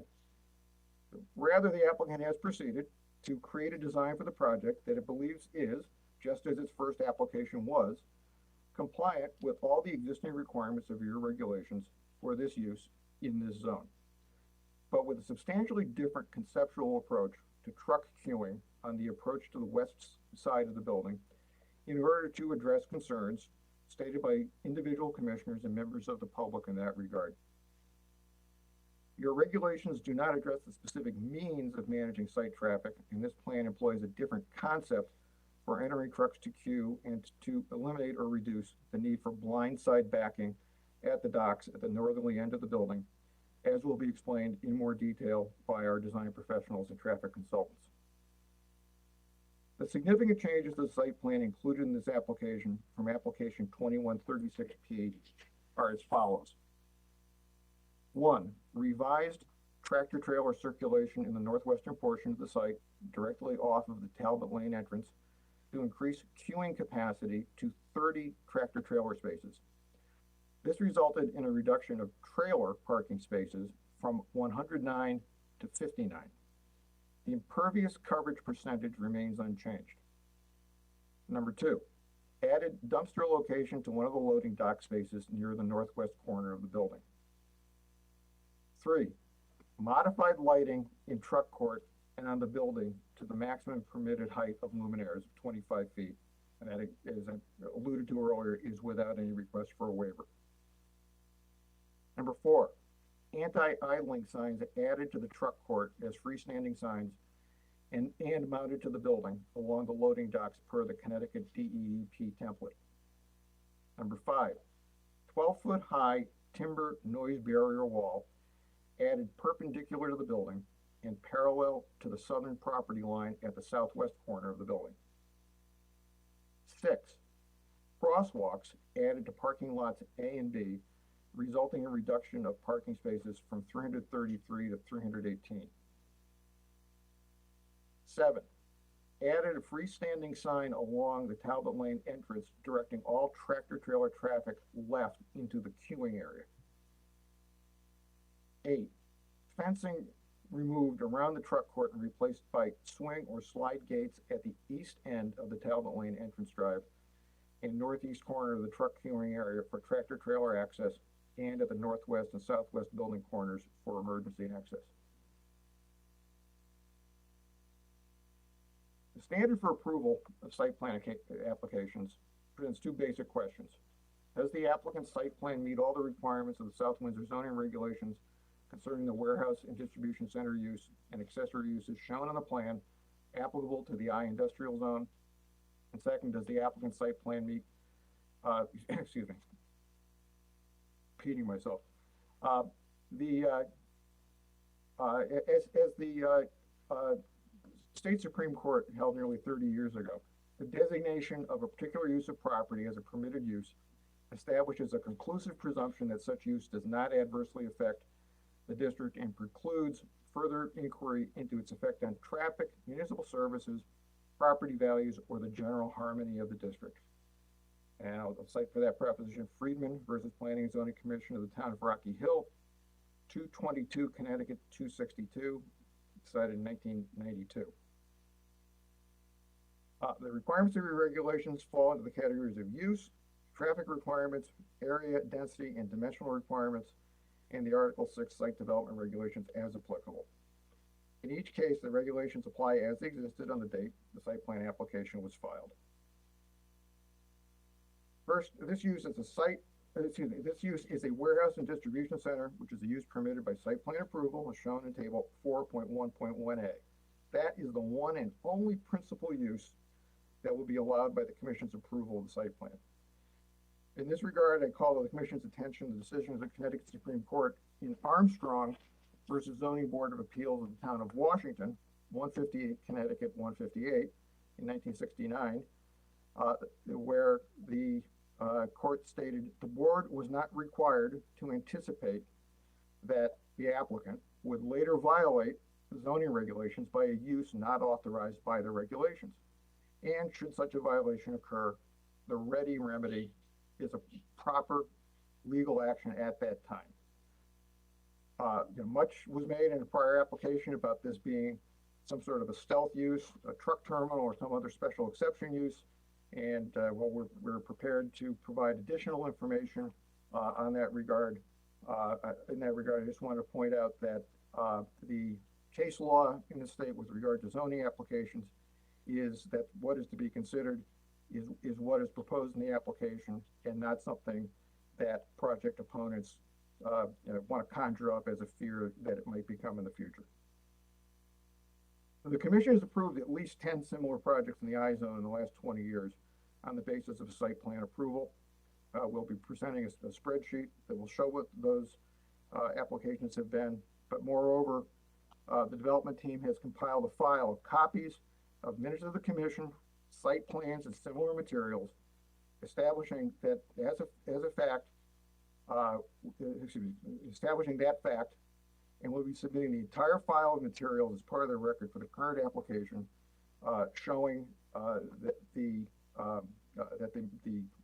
presentation that we make on the spreadsheet accurately reflects the Commission's actual action with regard to classifying those uses as either warehouses or distribution centers in most of the cases, or in a couple of the cases where we have some indicated as truck terminals. To begin our presentation in more detail of what this application consists of, I'd like to call up to the podium Mr. Ben Wheeler of Design Professionals, Inc., who has been in charge of preparation of the overall design.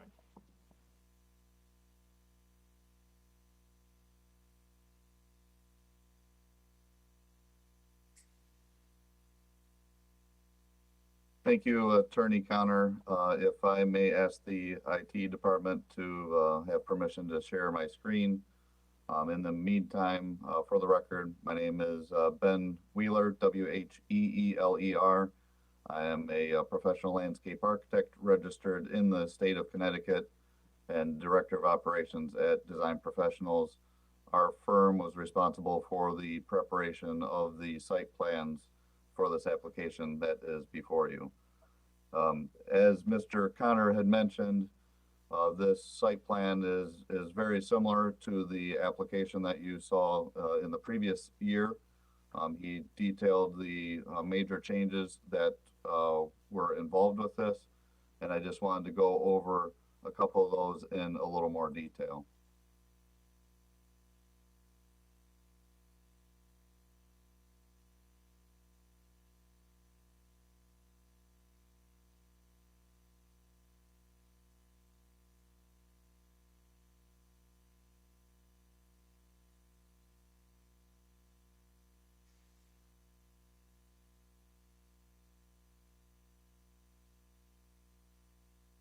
So as Attorney Connor had mentioned, the configuration of the truck access and circulation on the west side of the building, accessing off of Talbot Lane, has been changed. All the truck traffic and tractor trailers will still access the site from the singular drive on Talbot Lane. It's in the same location here. And there is a sign, and all drivers will be directed to circulate into this area of the truck area with signage and an access area here. This will provide for 30 queuing spaces for trucks to park and line up as they are being processed if is necessary. If they are exiting the queuing area, they will circulate around in a clockwise pattern through this control gate and then into the truck court. Again, as Attorney Connor had mentioned, that allows for all of the loading docks from the entire north to the south end of the building to be on the passenger side of the tractor trailer, allowing for ease of access into those loading docks. There is still a gate and an access point, as shown on the previous plan. That will be where the trucks exit, but it also does provide for an entrance location for maybe smaller vehicles, or if a truck is so directed and their loading position is opened up. I do want to point out that as a part of this plan, the drainage design and calculations has not changed from the previous application. All the water quality measures and erosions and sedimentation control measures that were employed with the previous plan still hold true in this application, where the everything was designed to the 2004 Connecticut Stormwater Quality Manual guidelines and the 2002 Connecticut guidelines for soil erosion and sedimentation control. We did receive some comments from town staff as recent as this afternoon. We see nothing in those comments that we object to and would have a problem addressing. We do ask the commission that we would appreciate more time to address those comments and report back in a more detailed manner with a thorough response. In the end, it is our belief that these plans conform with the zoning regulations and are consistent with the similar facilities that have been approved by this commission in the past. And with that, I will turn it back over to Attorney Connor.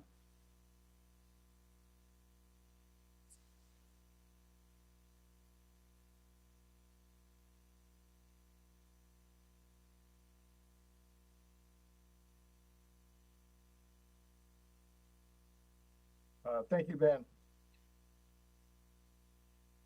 As Mr. Wheeler noted, we have received, as recently as today, town staff comments with regard to certain matters. We did, in our earlier dialogue concerning the nature of the application, we understand a question has been raised as to the form of documentation of lot mergers. We also were presented this afternoon with a extensive packet of materials by persons seeking to intervene. We would expect that at some point during the hearing tonight there might be action taken by the commission with regard to whether those persons will be admitted as interveners or not. So that we expect that we will need to evaluate those and to present to the commission further detail on those issues.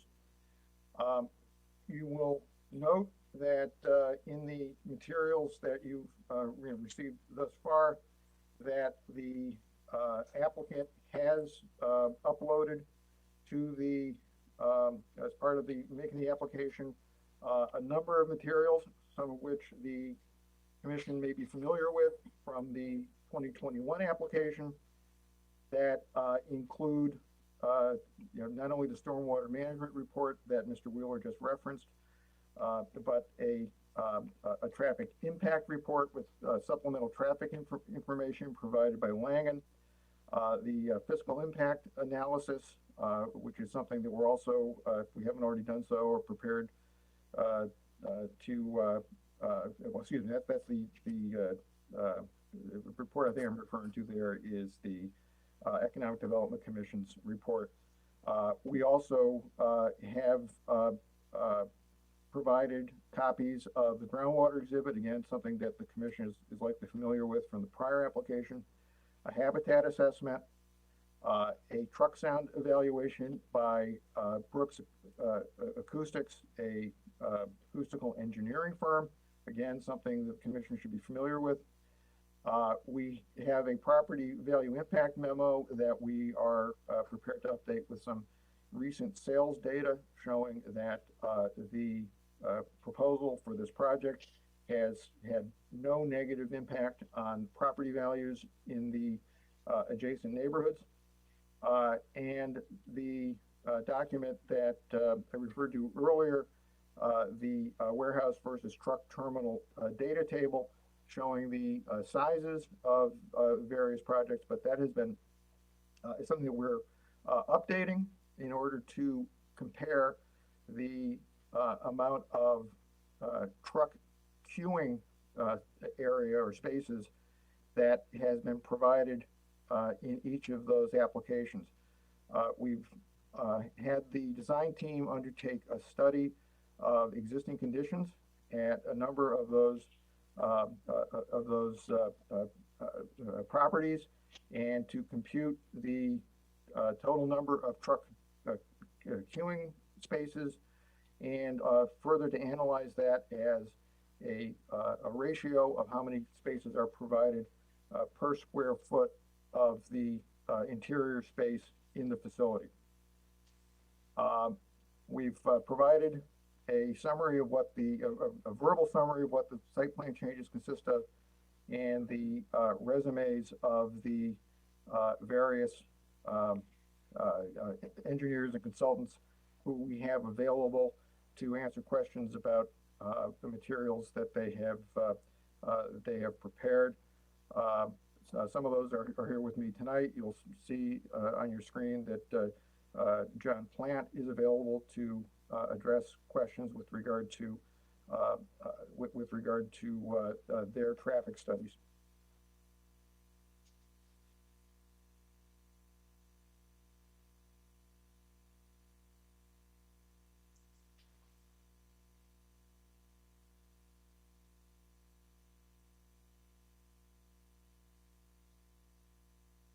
So at this point, again, reserving some time to rebut rebut staff reports and information that has been submitted by interveners or testimony of interveners or other members of the public commenting on the application. At this point, we would welcome the opportunity to try to address any questions that the commission has about the written and graphic materials that have already been submitted with the application. Okay. At this point, we're not prepared to do that. We will be going to staff comments at this time. I'll turn to our Director of Planning, Michelle Leip. Thank you. And I did include this staff report in your packet, so I'm just going to highlight a couple things. I appreciate the applicant's presentation of the changes, because without written documentation of what they were, although we requested it, was somewhat difficult to figure out all the changes. But we did the best we can, and we appreciate the clarification tonight. So again, this is a proposal for a warehouse distribution facility off of Governor's Highway in the industrial zone on approximately 30.3 acres. As the commission is aware, a similar sized building was proposed and denied by this commission in December of 2021. As with the previous application, the intended use is office and warehouse distribution facility. There's no known tenant at this time. There's no outdoor storage proposed with this application. As indicated by Attorney Connors, there's any number of documents that were submitted that are out on our website as a part of this application, including traffic study, drainage study, environmental reports, economic impact analysis, etc. Some of the changes with this application are primarily related to the queuing area. And with that, we see a reduction in the number of trailer spaces on site from 119 down to 59 trailer spaces on site. And again, they've picked up 30 spaces for queuing on the westerly side of the building. There are no loading docks that are facing Governor's Highway. However, there are loading docks that face Talbot Lane. We do have a regulation that requires that activities be screened from public roadways. They've done a good job providing a berm along Governor's Highway to screen that. However, they have eliminated the fencing that was originally shown along Talbot Lane, and now there's no fencing at all along Talbot Lane, and I'd recommend that they consider putting fencing along that to screen activities of the loading dock activity. There are two service sites, two access drives servicing this site. As discussed previously, the Talbot Lane will be primarily truck traffic only, and the one off of Governor's Highway will be for employees. They have added the no parking, standing, queuing along Talbot Line, no idling signs throughout the project, as was some concerns expressed with previous commission. There is a traffic study. Jeff Dula will have a couple of comments about that during his report. We have provided this study to the police for review, and I do not have any new comments from them on that. With the previous application, they had requested a signage at the driveway entrance to direct trucks towards Route 5. As with the previous application, this is subject to OSTA approval with the state. They have filed the application with the state, and based on the state's website, it does show as a pending application with OSTA. As with the original application, staff had suggested a common study along Governor's Highway to potentially look at solutions in the future for truck traffic along this area. Again, we would make that same recommendation if this application were approved. Just briefly about the buffer area, with the buffer requirement is the first 50 feet. I had a recommendation that we do some interplanting so that over time that buffer area would stay effective. They are not showing any interplanting with this plan, so we have the same buffer planting plan with the previous application. They have shown the lighting to be just 25-foot poles, so there's no request for any lighting waiver, as was with the previous application, so all the lighting does conform with our regulations. There's no sidewalk shown along Governor's Highway. We had asked that that be graded so that a future sidewalk could be put in. A couple other things, as indicated, they did go to design review back in October of 21, and they forwarded a favorable recommendation. They are showing a wooden wall to mitigate sound on site. That's new to this site plan. That was something that was discussed during the last public hearings. As indicated by Attorney Connor, they did receive their wetlands approval in November of 2020. They did revisit the Wetlands Commission based on approval conditions that stated any changes on the plan would be subject to a review by the commission. And on February 2nd, they did determine that no new application would be required. If this application is approved, some of the approval conditions that we had recommended previously, I'll just enter the record again, that we would be looking for a deed combining all 4 properties into one building lot, as shown on the plans. Evergreen trees or bushes shall be interplanted in the 50-foot buffer area to enhance the screening of the site and maintain buffer screening over time. Sightline easements, grade easements, potential future right-of-way shall be shown in the vicinity of Governor's Highway to accommodate future road improvements. If the use of facility changes from warehouse distribution, the applicant shall return to planning and zoning for further approval. And just one comment, there is signage shown on the plan, a building sign along Governor's Highway.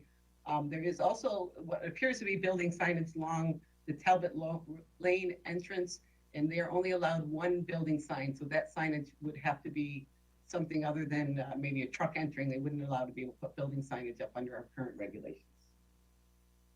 That's a freestanding sign. That's all I have at this time. Thank you. Okay, at this time, I'll turn to our town engineer, Jeff Doolittle. Thank you, Mr. Chairman.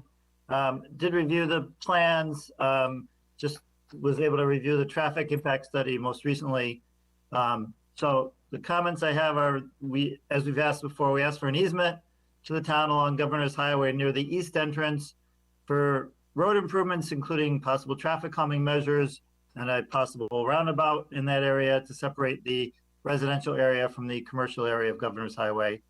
The Town Public Works Department plans to keep the concrete Jersey barriers that are along Governor's Highway in front of this parcel at the old end of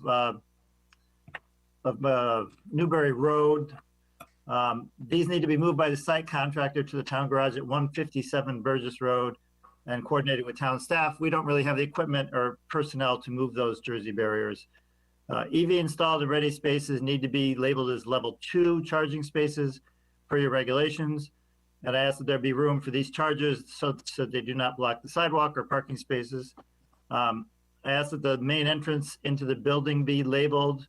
I asked why there are so many painted crosswalks now in the aisles of the eastern parking lot. That is unusual, and it just creates more impervious coverage, in my opinion. Queuing and dumpsters were explained. So the truck queuing spaces and the aisles on the west side of the building have much different dimensions. In the truck queuing area, the aisles is about 110 feet wide. In front of the building, they're 70 feet wide. So my question is, why are the dimensions so different in those two areas? There's a narrow 5-foot island between the queuing area and the loading dock area. What's to prevent trucks and other cars from just driving over that island? I don't see any fence or barricades there. I believe that there needs to be more than one sign where the emergency driveways go around the north and south side of the building by the eastern car parking lots. That's to keep vehicles from using those driveways. That would be at least another sign, a gate, a painted stop bar, or something to let people know not to try and go around the building that way, because otherwise they're going to run into the closed gate further along. Ask that the proposed finished floor elevation of the building be shown. I think there should be some planting, there's a landscaping by the proposed timber noise wall to provide more texture to help absorb noise there. As Michelle said, we'd like to show a flat area graded about 15 feet wide from the existing edge of pavement along Governor's Highway for a future sidewalk. The bottom elevations of the detention basin need to be labeled. And I am asking if there is expected to be groundwater in that detention basin. Will there be a generator for this building? And if so, where will it be located? How will the electrical utility meters and transformers in the front of the building be screened from view? So with regard to the traffic report, shows turning movement, vehicle counts at the intersections of Governor's Highway and Route 5, Talbot Lane and Route 30. My question is, how many heavy trucks are using Governor's Highway both west and east of Talbot Lane? That's to try and determine, how much of an issue it is with the trucks going through Governor's Highway. The traffic report also shows a number of different analyses about the impacts of this development. Specifically at Governor's Highway and Route 5, it shows a decrease in the level of service for the westbound movement due to increased traffic, but it shows no change in the queues or level of service at the intersections of Governor's Highway and Talbot Lane. The trip distribution figure shows 25% of cars moving east from the site and 63% west, but it also shows no significant change in level of service or queuing on the east side of the site, that'd be at Governor's Highway and Route 30. The number of parking spaces and the number of truck and car movements to and from the site don't quite match up. So I think the traffic report needs to be explained better, is my request, so that we understand these numbers better. I believe some other means and signs are needed to ensure trucks coming and going from the site only travel to the west on Governor's Highway. We've all seen and heard reports of trucks traveling through the residential area on Governor's Highway, so clearly they're not obeying the current signs. And as Michelle mentioned, we propose to conduct a traffic calming study of Governor's Highway east of Talbot Lane to help address resident concerns about truck traffic on Governor's Highway, and request this developer assist and cooperate with this study. Lastly, we need the average and peak daily sanitary sewer flows expected from this building, and WPCA review and approval is needed for this project. Thank you. Okay, thank you very much. At this time, we have an intervener petition that the commissioners should all have in their possession. I have not had the opportunity to read through it extensively, so I don't think I'm prepared to make a determination tonight on the status of the intervener. But I'll ask, is the intervener or interveners present? Good evening, Chairman. Yes, Derek Butler from 596 Governor's Highway. I am here. Okay. Did you have a statement or a combined statement that you'd like to present? Absolutely, if I may. I've got an affidavit, and it goes along with the intervention packet. It's actually section 3 of the packet for the air quality management handbook. I'll just go through it briefly. Similar to other proposals, I am adding as an exhibit A, the Air Quality Land Use Handbook from California Environmental Protection Agency. In this report, they show large truck terminals and so-called distribution centers produce heavy truck traffic that produces diesel PM emissions. Diesel PM is identified as a toxic air contaminant and represents 70% of the potential cancer risk from air toxics. California Air Resource Board uses this manual to determine how close a distribution terminal or freight terminal should be to a neighborhood. They also list that there's an increased cancer risk of 100 per million when allowing these types of operations within 800 feet of homes. Page 12 and 13 of the manual, they've got distance-related findings. The cancer risk drops substantially with a separation of 1,000 to 3,000 feet. And they suggest that these sites have a buffer of 1,000 to 3,000 feet separation to the residential areas. Also with this site, I take note, I got a report that I pulled up from the Weather Connecticut 2001 overview of weather in Connecticut by Gray Hill Publishing. The northern winds, this site, queuing area, parking area, whatever you want to call it, with the northern winds stronger in the wintertime, primary truck parking area is on the northwest side of the building.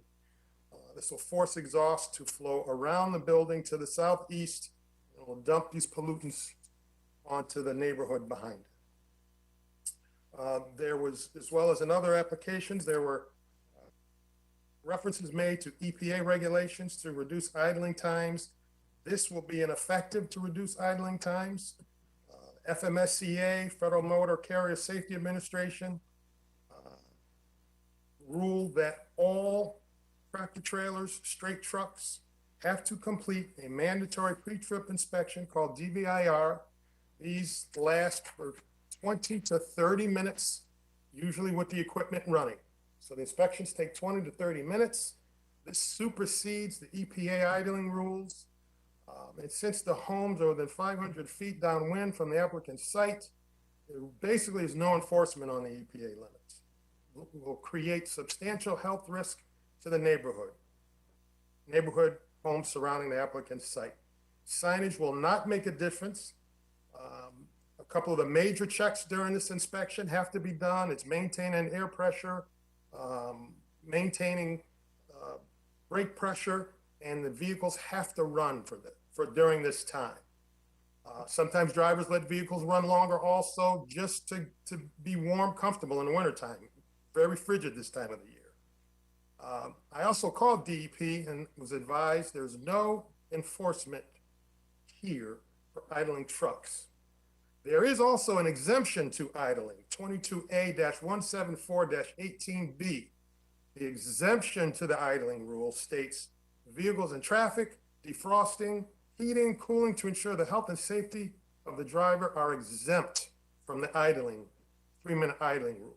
Further states that a vehicle undergoing maintenance or running to reach manufacturer's required or recommended operating temperature is also exempt. So neither the applicant or the incoming tenant are going to be able to control how long the vehicles are running on site. Moving right along, there should also be regulation attached to this site to prevent truck wash. Need some truck wash preventions to prevent runoff of cleaning chemicals. Going through quickly, I also noticed last week when I had a couple of guys back in from Chicago, the sound study does not take into effect backup beepers on some tractors and straight trucks, loud music, yelling, trailer drops, forklift sounds as they hit dock plates. All of these noises come with this sort of facility. I also took note of two South Windsor zoning regulations, 6.1.5-1, queuing provisions to prevent site-generated traffic from queuing out on public streets. 6.1.5-3, applicants must demonstrate the design provides safe and orderly vehicular and pedestrian flow and movement of traffic to minimize vehicular and pedestrian conflicts. Original site, we were up over 111 trailer parking spaces. Now 50 of those are gone. They're labeled queuing. I believe it's just a play on words, administrative sleight of hand to defeat scrutiny. The original need for this complex was for 111, 109 trailer spot spaces. So my concern is just to try and satisfy the queuing requirement, we're swapping 40 trailer parking spaces into queuing. Well, what happens when the needed parking arises? When that large unit number comes in needing parking, they're going to park in the queuing spots. They're going to occupy queuing spots, what's called queuing spots, and we're back to square one. Just not enough queuing space with the activity plan for this particular site. Now, I also, in regards to queuing, if you take a look, I'm going to pull the air quality manual out.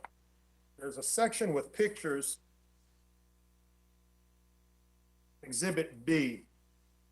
What I did, I created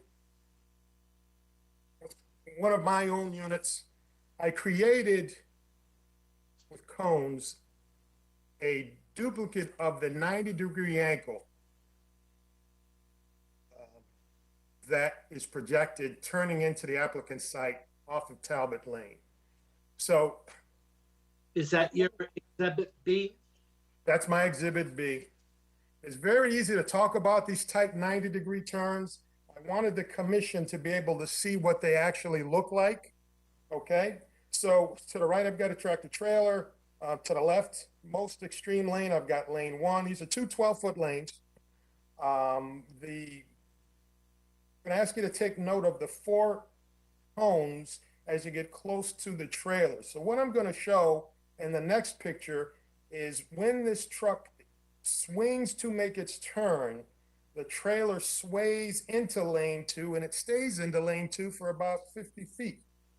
Turn to the next picture and you're going to see that that first cone, I've got 1. We're halfway through the turn and that first cone is already eliminated. Those angles are very difficult to make. And when we take a look at that turn off of Talbot into the applicant's site, we're across 2 lanes and into the lane that would be used for exiting traffic already. When you get to the next picture, I'm just trying to show again how much space is needed to make a 90-degree angle turn, and it's very difficult. On the third picture, you can see by the far front end bumper, I'm already across lane 1, the 12-foot lane, and I've taken out cone 1 totally. It's disappeared, it's gone. The last picture shows the trailer sway, okay? The amount of room that it takes to become straight after taking a 90-degree turn. So the tractor is 80 feet from where the turn began, and the trailer sway is still in lane 2, right? So what I'm trying to show you is very tight to make a 90-degree turn.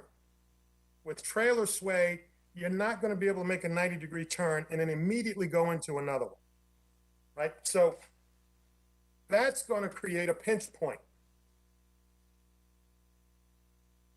I think it's exaggerating to say with incoming traffic, you know, we've got, looking at during peak hours in the morning, it's about a truck every 2 minutes. And they don't space themselves out. You may have 4 that run together. You may have 3 that leave together. But when you've got these pinch points that create backups and backlogs, there's no other result but having traffic backed up onto Talbot and then creating a pinch point on Governors. Now, With that, with the tight corners and the pinch points, one truck cannot enter the site while another exits. Someone is always waiting. Same thing at the corner of the entrance on Talbot and Governor's, the exact same thing. One trailer cannot enter Talbot while another is exiting. You're going to have a backlog. So this, to me, creates adverse conditions that go against the two zoning regulations, 6.1.5-1 and -3.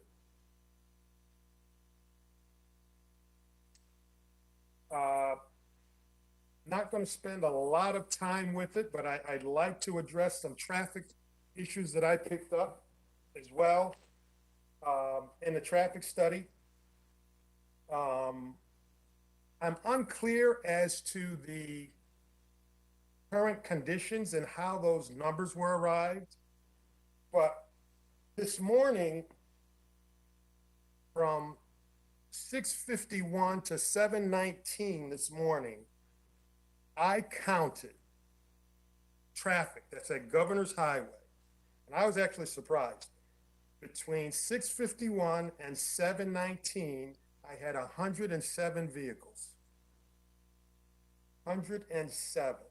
Now, also when I looked, which seemed higher than what showed as actual, I don't know where they got their numbers and projections from. When I took a look at the peak hour anticipated, we're going to go back to passenger vehicles now. I saw that with the increase from this site, peak hour could be about 122 vehicles during peak hour.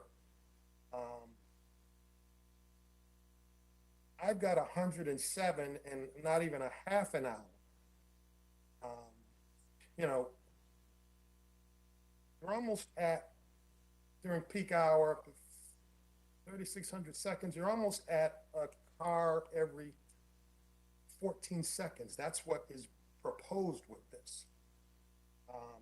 Also, when I took a look at the queuing for traffic on page 7, last couple of paragraphs, you know, they're talking about queuing for vehicles and car lengths, but you know, if you're planning 206 or 209 tractor trailers a day, I think that should be included in the study, not just the car length that they're planning for queuing, but the 73-foot tractor trailer. So it kind of makes that report off by like 14,600 feet in a day. A couple other side notes with the traffic report. I didn't see any mention when we started to talk about optimal conditions. I didn't see any mention noted about the rail situation, right? So we get delays there because of the trains now, but I did not see that noted or put into any of the calculations of the tie-ups from the trains at that intersection.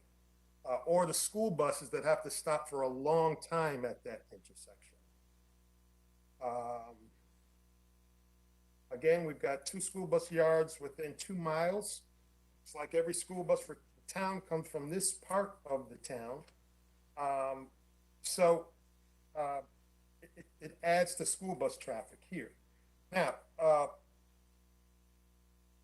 I've got a photo exhibit. I had a concern, it listed very few accidents also. And I don't know, I wanted to show some of the things that I've seen. We're still we're in Exhibit C, but I've got, you know, some days are good days in the business and there are a lot of bad days. But I know Governor's Highway, I personally, based on past experience here, the signage is not going to help anything.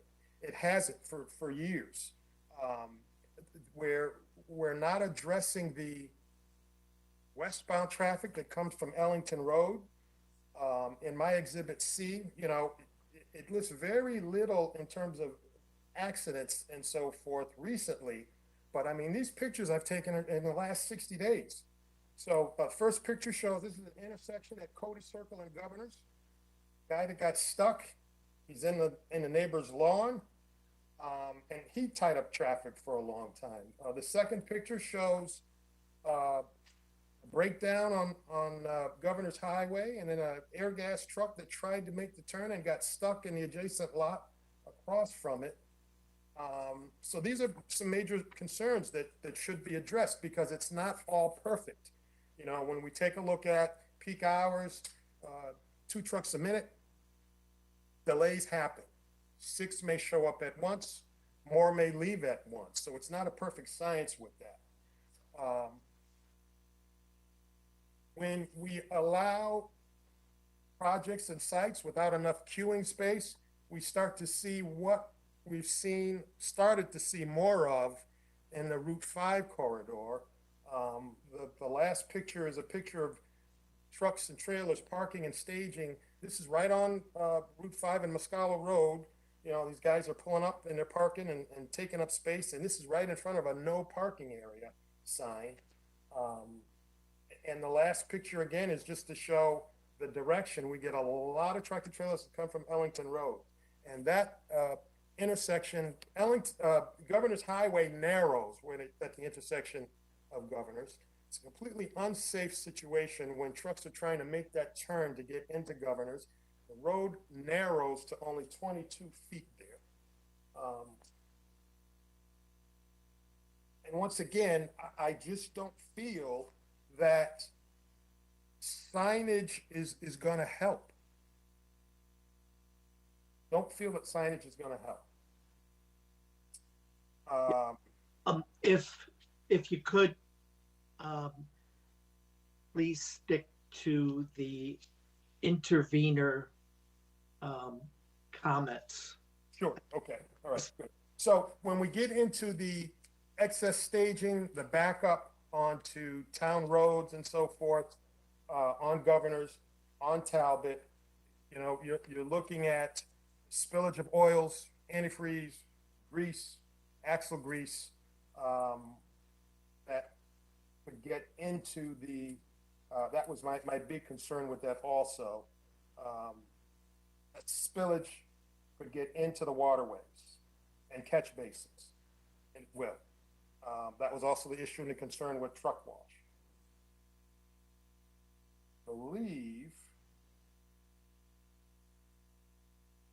I think I've touched everything that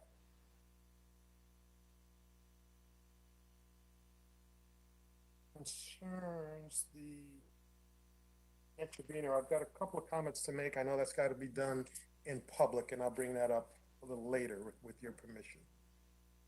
Okay. Does that complete your intervener statement? I noticed there's a total of 4 people on the intervener statement. Are the other interveners here, or? They are not here at this time. Okay. Okay. Freight terminal operation, I'll do that in public. And there was also, in terms of the bald eagle,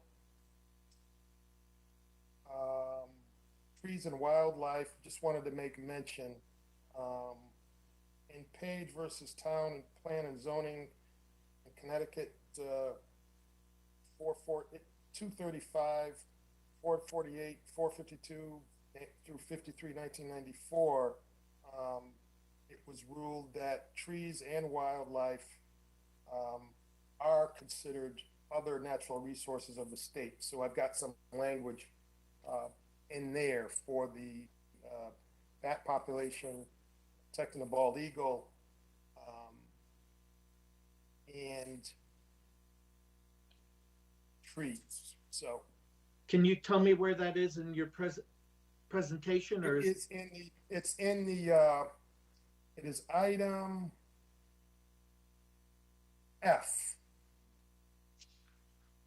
alteration of the topography of the site by clearing and cutting more than 30 acres of mature trees stand will directly and inadvertently impact vegetation, mammals, birds, reptiles, amphibians, and insects. Section 1 is on the bald eagle. Point 2 is the local bat population. And then point 3 shows that the case. Okay. All right. Is that complete, your statement? That completes the intervener statement. Okay. Thank you very much.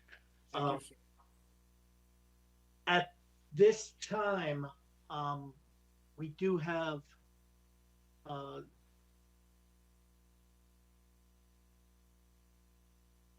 we've touched the applicant, the intervener, town staff. So I believe we could go to public input. We do have a lot of letters to read into the record. Chairman, we could put the up on the screen the call-in number and maybe have people, if there's anybody that wants to call in, have that opportunity while we're reading some records, some of the letters. Do we currently have? Yeah, please do that, and we'll commence with the reading of the letters from the public. I'll turn to our secretary, Commissioner Wagner.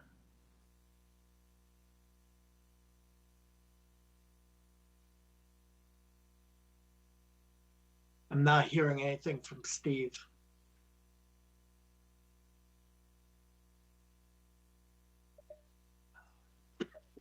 Okay, I couldn't find the unmute button. Oh, with the I got it now, obviously. thank you. Okay, so I'm going to read 9 letters, and then I think Commissioner Dexter has offered to read another 9, and then we have 3 more that came in today. I'll probably go back and read them. Okay. So this is letter number 1, and it's from Deborah Beecham.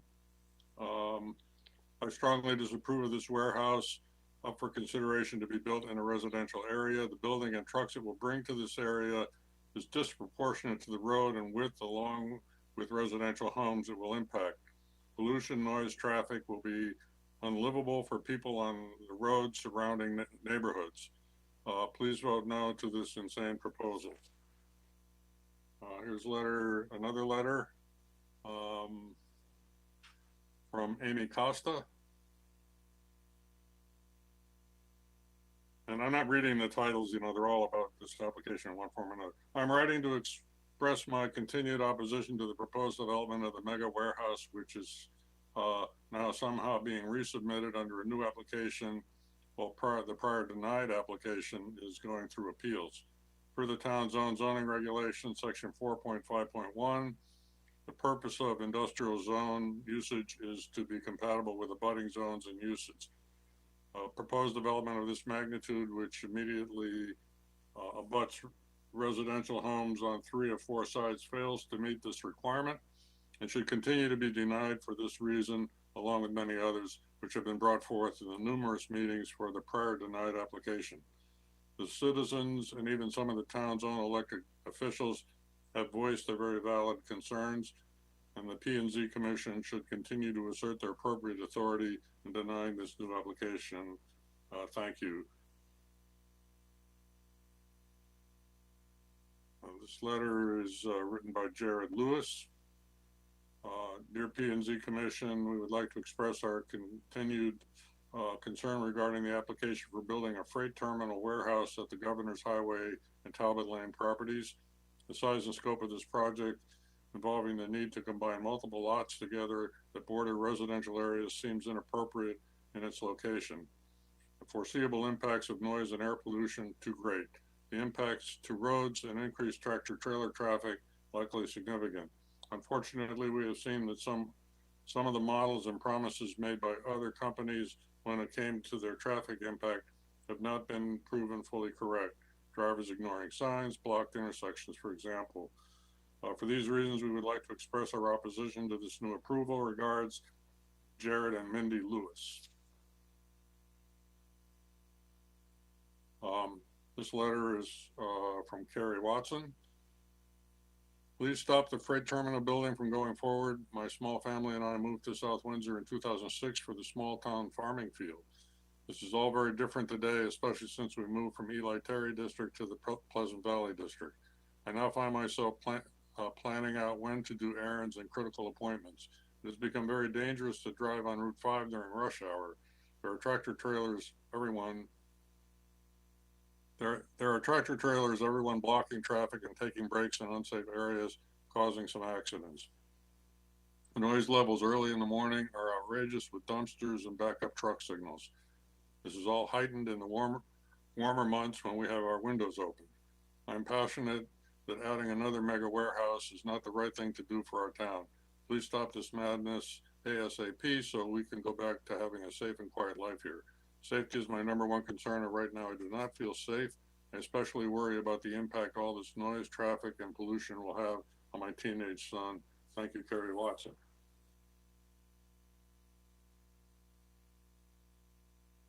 Let's see, this letter is from Peter Andrews. First, thank you for your time and dedication to serving our community on the Planning and Zoning Committee. At this time, I would respectfully act that this committee summarily reject the new 25 Talbot Lane site plan application filed. A small modification in truck queuing does not adequately address the legal regulatory principles by which the original application was rejected, particularly pertaining to but not limited to Regulation 4.5.1 as below. South Windsor Regulation 4.5.1 purpose. The purpose of the industrial zone is to afford South Windsor areas reserved for industrial uses which constitute well-planned, functional, and aesthetically pleasing environments for prosperous industrial community, and which by design are compatible with abutting zones and uses. The second part of this regulation appears to be carefully worded with the purpose to give the Commission the authority to deny an application which does not comply with this purpose. The design must be compatible with abutting zones and uses. Magnificent size and scope of the proposed warehouse in conjunction with its trucking uses are clearly incompatible by their very nature to residential abutting zones. Specific detrimental risks include, but are not limited to, 1, health and cancer risks related to diesel PM carcinogenic air pollution from non-enforceable idling truck ordinance violations. Increased traffic. 2, increased traffic and road hazards on governors and all roads in the immediate vicinity. 3, contaminated soil and groundwater from tractor oil, antifreeze, and other engine contaminants. 4, watercourse disruption and flooding risk. 5, non-enforceable noise ordinance violations. 6, loss of property values. 7, loss of personal quality of life and the ability to live peacefully in the sanctity of one's own home. These are very real and valid realities that face the abutting and adjacent community which surrounds this proposed warehouse. And in no way are they acceptable or compatible to normal living standards by whatever definition of compatible one wishes to use. This warehouse will in fact impose obvious detrimental consequences on its abutting zones and the immediate surrounding community, no matter how much window dressing the applicant applies. The applicant can try to use its endless resources to try to convince you, to try to convince the courts, and even try to convince themselves that this project is not detrimental to our community. The warehouse would forever change our community and our neighborhoods substantially for the worse if it is allowed to be built. This has happened recently in town, as we have so heard the stories from many neighborhoods facing similar conditions on one or more projects in which the applicant's assurances and reports of minimal community impact are never as promised. I believe this sets a precedent and should hold a lot of weight.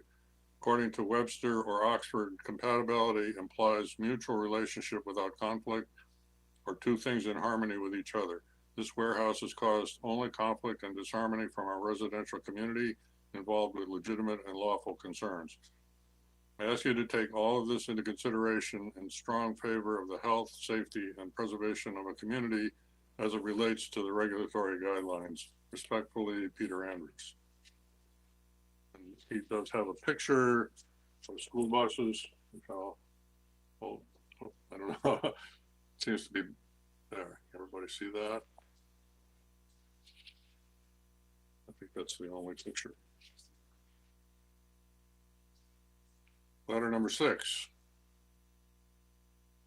And this one is from Richard Del Hale.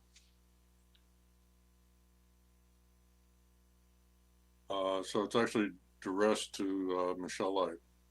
Oh, I'm sorry. Hello, Commissioners and Director of Planning Light.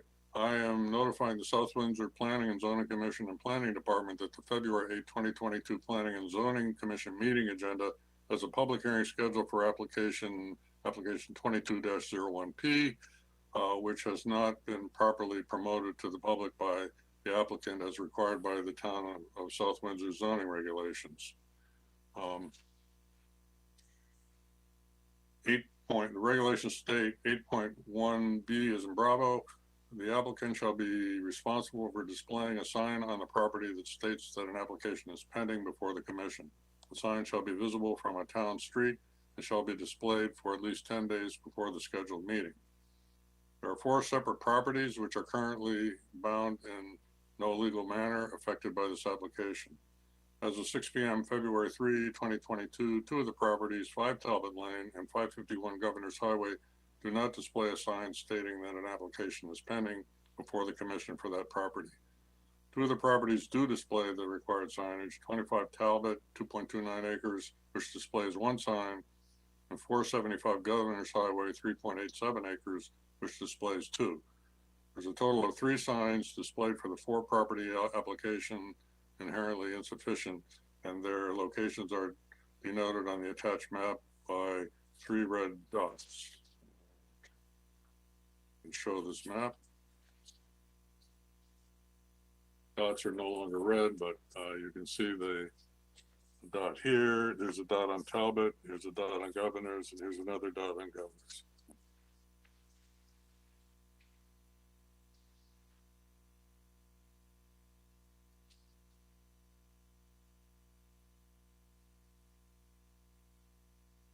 Okay, the current signage in no way conveys to the public that there is an application pending before the commission on the properties of 5 Talbot Lane or the massive 23.5 acre, 23.54 acre, 551 Governor's Highway, but in fact does the exact opposite and assures the public that there isn't an application pending on those 2 properties.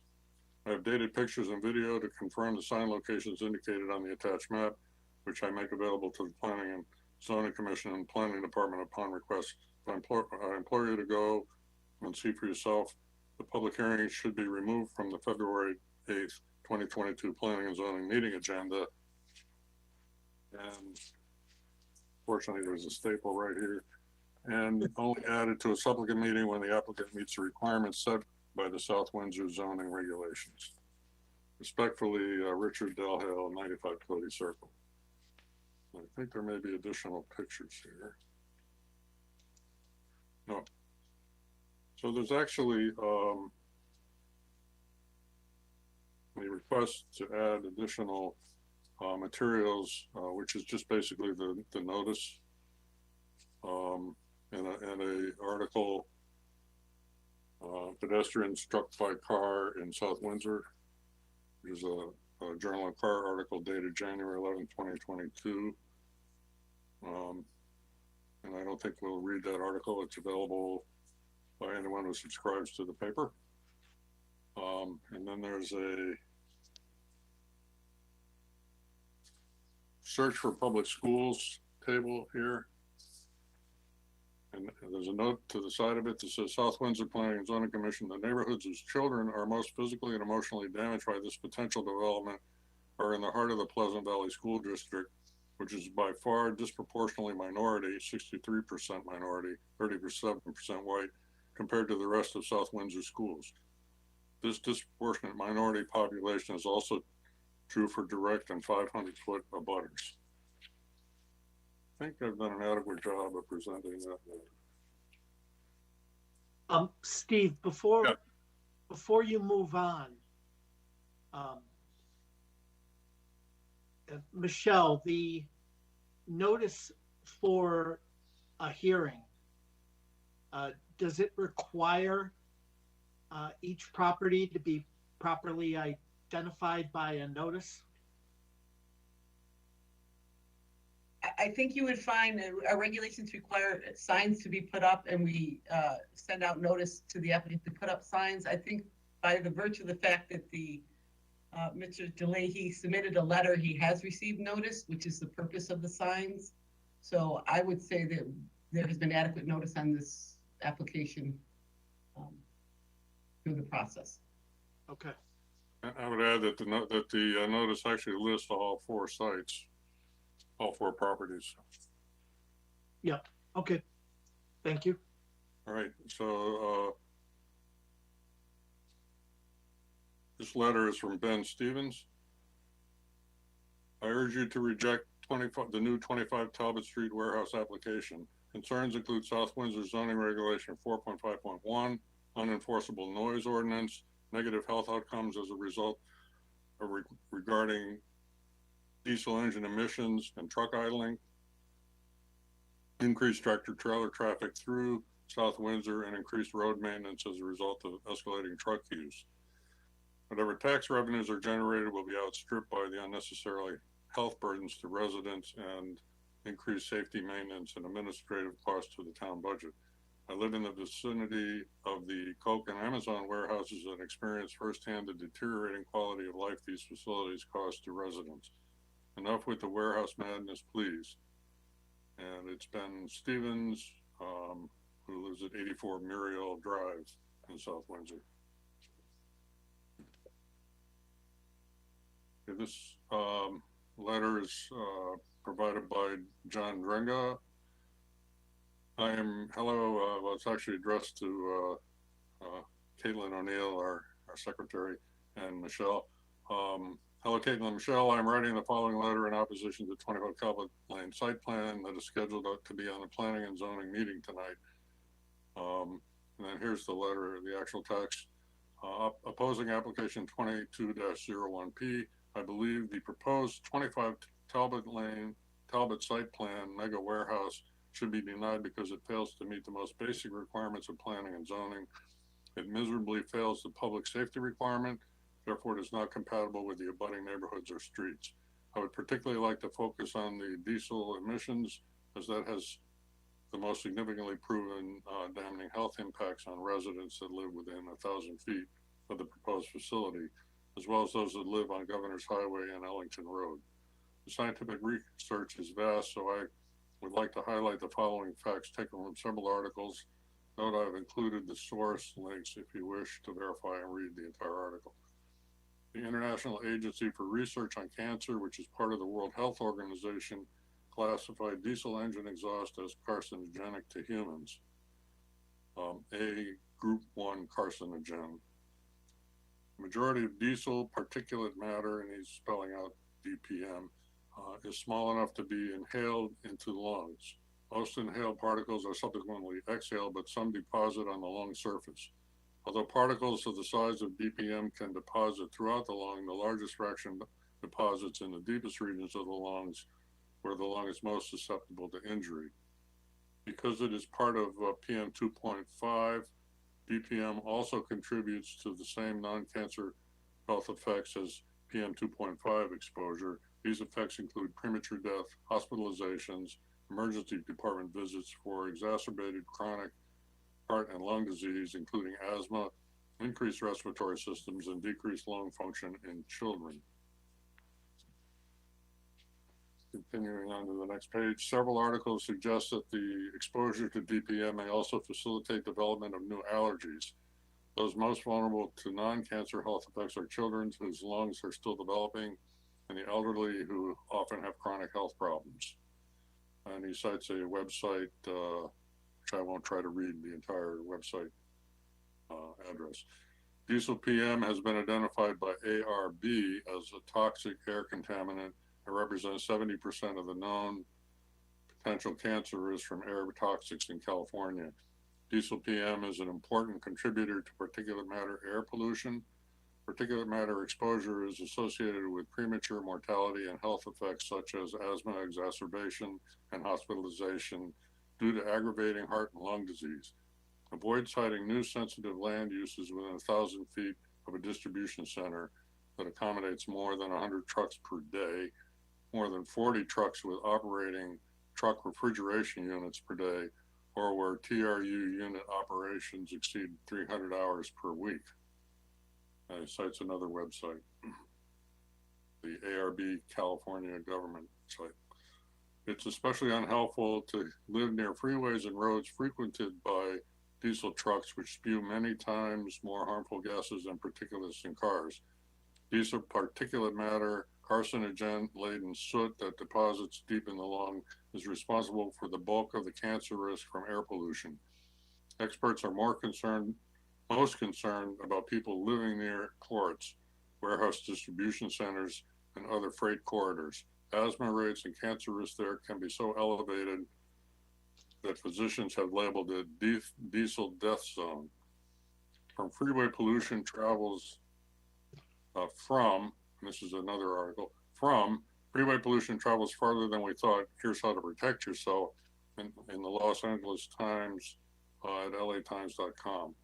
Exhaust from diesel engines brings a complex mixture of soot and gases to roadways, cities, farms, and other places. Health concerns about diesel exhaust relate not only to cancer, but also to other health problems such as lung and heart diseases. And then here's a site from the www.cancer.org. I believe that I guess that letter was from there. I believe that the above details, and this is the author now speaking, I believe that the above details offer more than sufficient evidence that the proposed facility should not be approved at this location. Any facility that creates a diesel death zone is clearly not compatible with abutting residential housing and streets. Furthermore, we know exactly who the tenant is. Until we know exactly who the tenant is, we won't know if anything they have submitted is even accurate regarding projected truck traffic. How can they project the results when they don't know who is operating the business? Everything they have projected is subject to change. For example, how do they know if there will be TRU truck traffic or not? The answer to this one question significantly changes the risk calculations, so we need those answers from an actual tenant before we should even consider approving such a site request. Thank you for your service, John, and this in this case is John Dringa.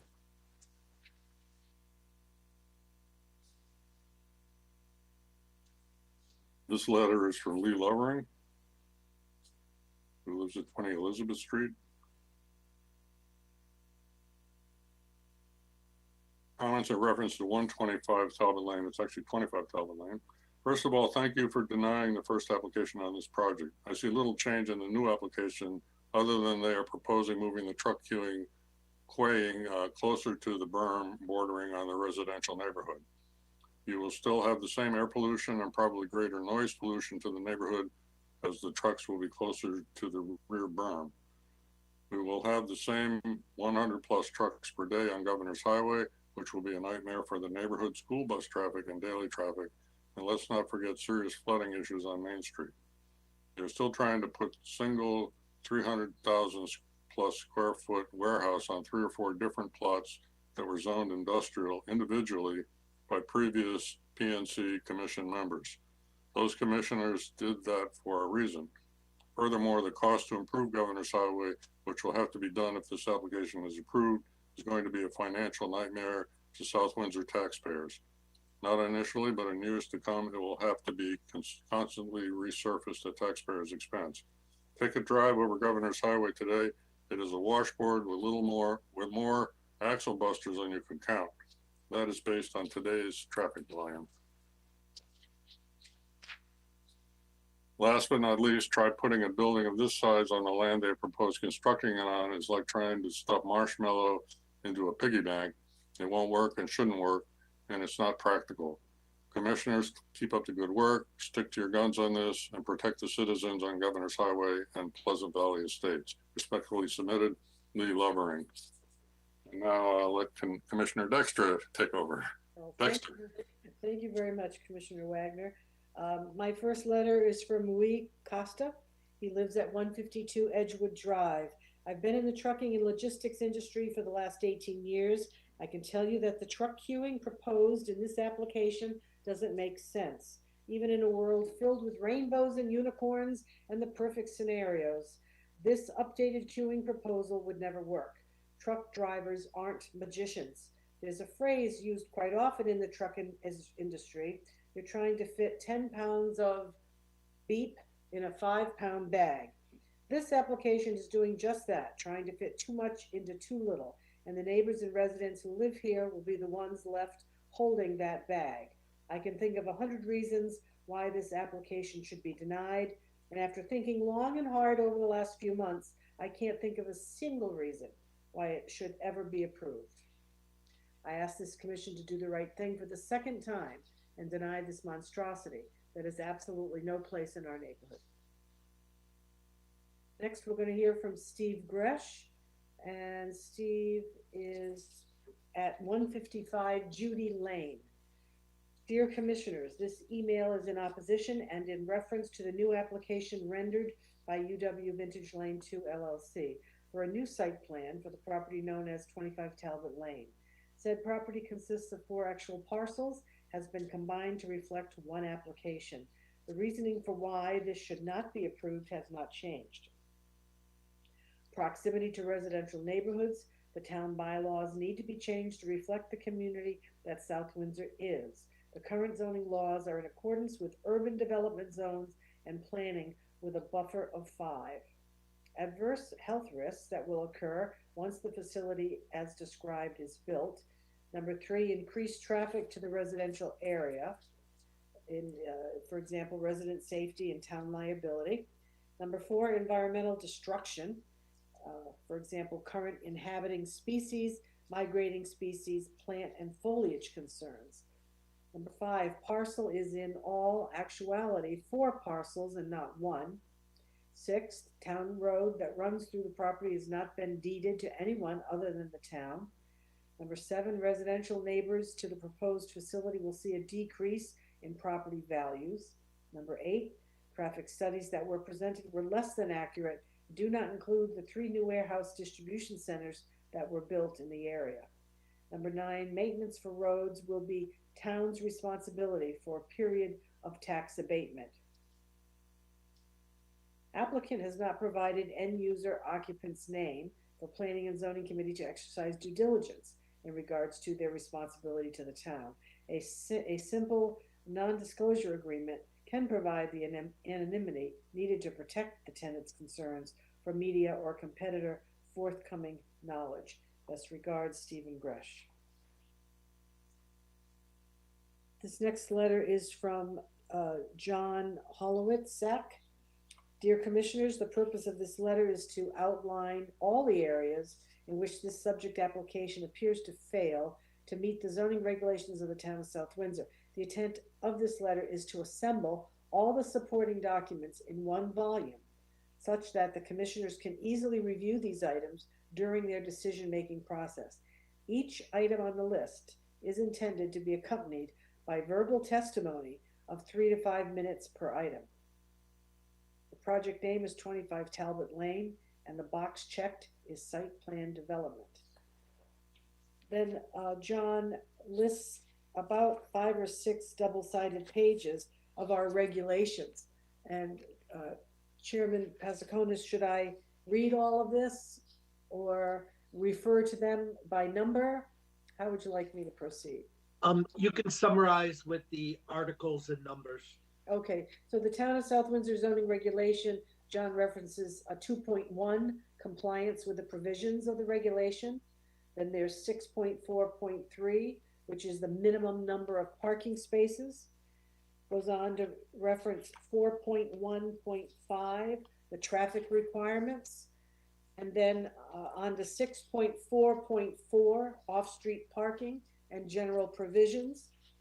And then Town Ordinance Section 50-61 ETSEQ, which is the performance standard in the residential receptor zone for noise limits.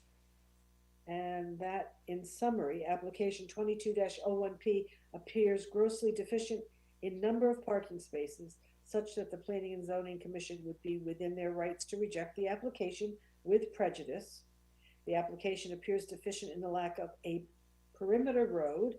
The traffic study ignores side street and traffic collector roads that intersect Governor's Highway, indicating the need for a true independent traffic consultant to evaluate.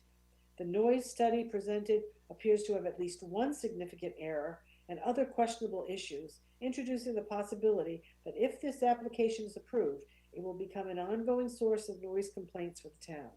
Thank you for your service to the town. My apologies for the long read, but wanted to gather this information in one location. John Holowitz, 29-year town resident. Then we go on to the next letter, which is from Wayne Botha, who lives at 721 Governor's Highway. My name is Wayne Botha. I live at 720 Governor's Highway. I'm writing in strong opposition to 25 Talbot Lane. This proposed development will negatively affect property values in the existing neighborhood, increase town road maintenance costs, and cause congestion while destroying over 30 acres of forest. This warehouse, freight terminal, distribution center is not compatible with our neighborhood. Nobody in South Windsor supports this application. A 4-story high mega development or the hundreds of tractor trailers will not improve or enhance South Windsor in any way. This 24 hours a day, 7 days a week operation generates 1,458 passenger vehicles per day, 209 trucks per day on Governor's Highway. That's per the Langen Engineering report dated January 2022. It's too much for our small town road. Referring to the traffic impact study by Langdon Engineering, also dated January 2022, I request the Commission to thoroughly review the traffic impact study and ask. Section 5.2 states, a review of the Connecticut DOT data indicates that traffic volumes in Windsor have fluctuated over the last several years with a growth of 0.46%. How is the traffic volume in Windsor relevant to this traffic study in our town? And why is it used as the basis for traffic projections? Number 2, Section 5.3 states that anticipated travel patterns of employees were obtained for the town of South Windsor, given that some employees are likely to use Belden Road and the intersection with Ellington Road for their commute. Why is Belden Road traffic excluded from this study? Referring to the document titled Supplemental Traffic Information on the P&Z website from Langdon Engineering, addressed to Bradford Wayman in November 2021, I quote, "The Office of the State Traffic Administration, OSTA, has reviewed and approved the traffic study. I request that P&Z Commission be provided evidence of this OSTA approval because as of 2/4/22, the OSTA website lists application AS-132-2108-02 as pending. Given the discrepancy and inadequacy of the traffic impact study dated January 2022, I request an independent traffic study regarding 25 Talbot Lane. As a Planning and Zoning Commission, you should not be asked to consider applications based on inadequate traffic reports. Section 6.2.4 of the South Windsor zoning regulations defines regulations for buffers. This section confirms that a buffer is required wherever any non-residential use or zone abuts any residential zone. The purpose of these buffers is to make activity on the abutting lot not immediately apparent. In reviewing the applicant's plan of buffer zones and a wooden fence, I believe that the buffers are insufficient and do not satisfy this purpose. Neighbors will be subjected to truck engine noise, and pollution 7 days a week from the 24-hour-a-day operation. I request that the Commission obtain independent third-party study on sound pollution, noise buffering that would make the operation not immediately apparent to abutters and meet Section 6.2.4 criteria. In closing, I again thank you for your time, dedication to P&Z. I'm impressed by the fact that commissioners have visited the site in person, acknowledged the daily traffic violations on Governor's Highway. I trust you will deny this application.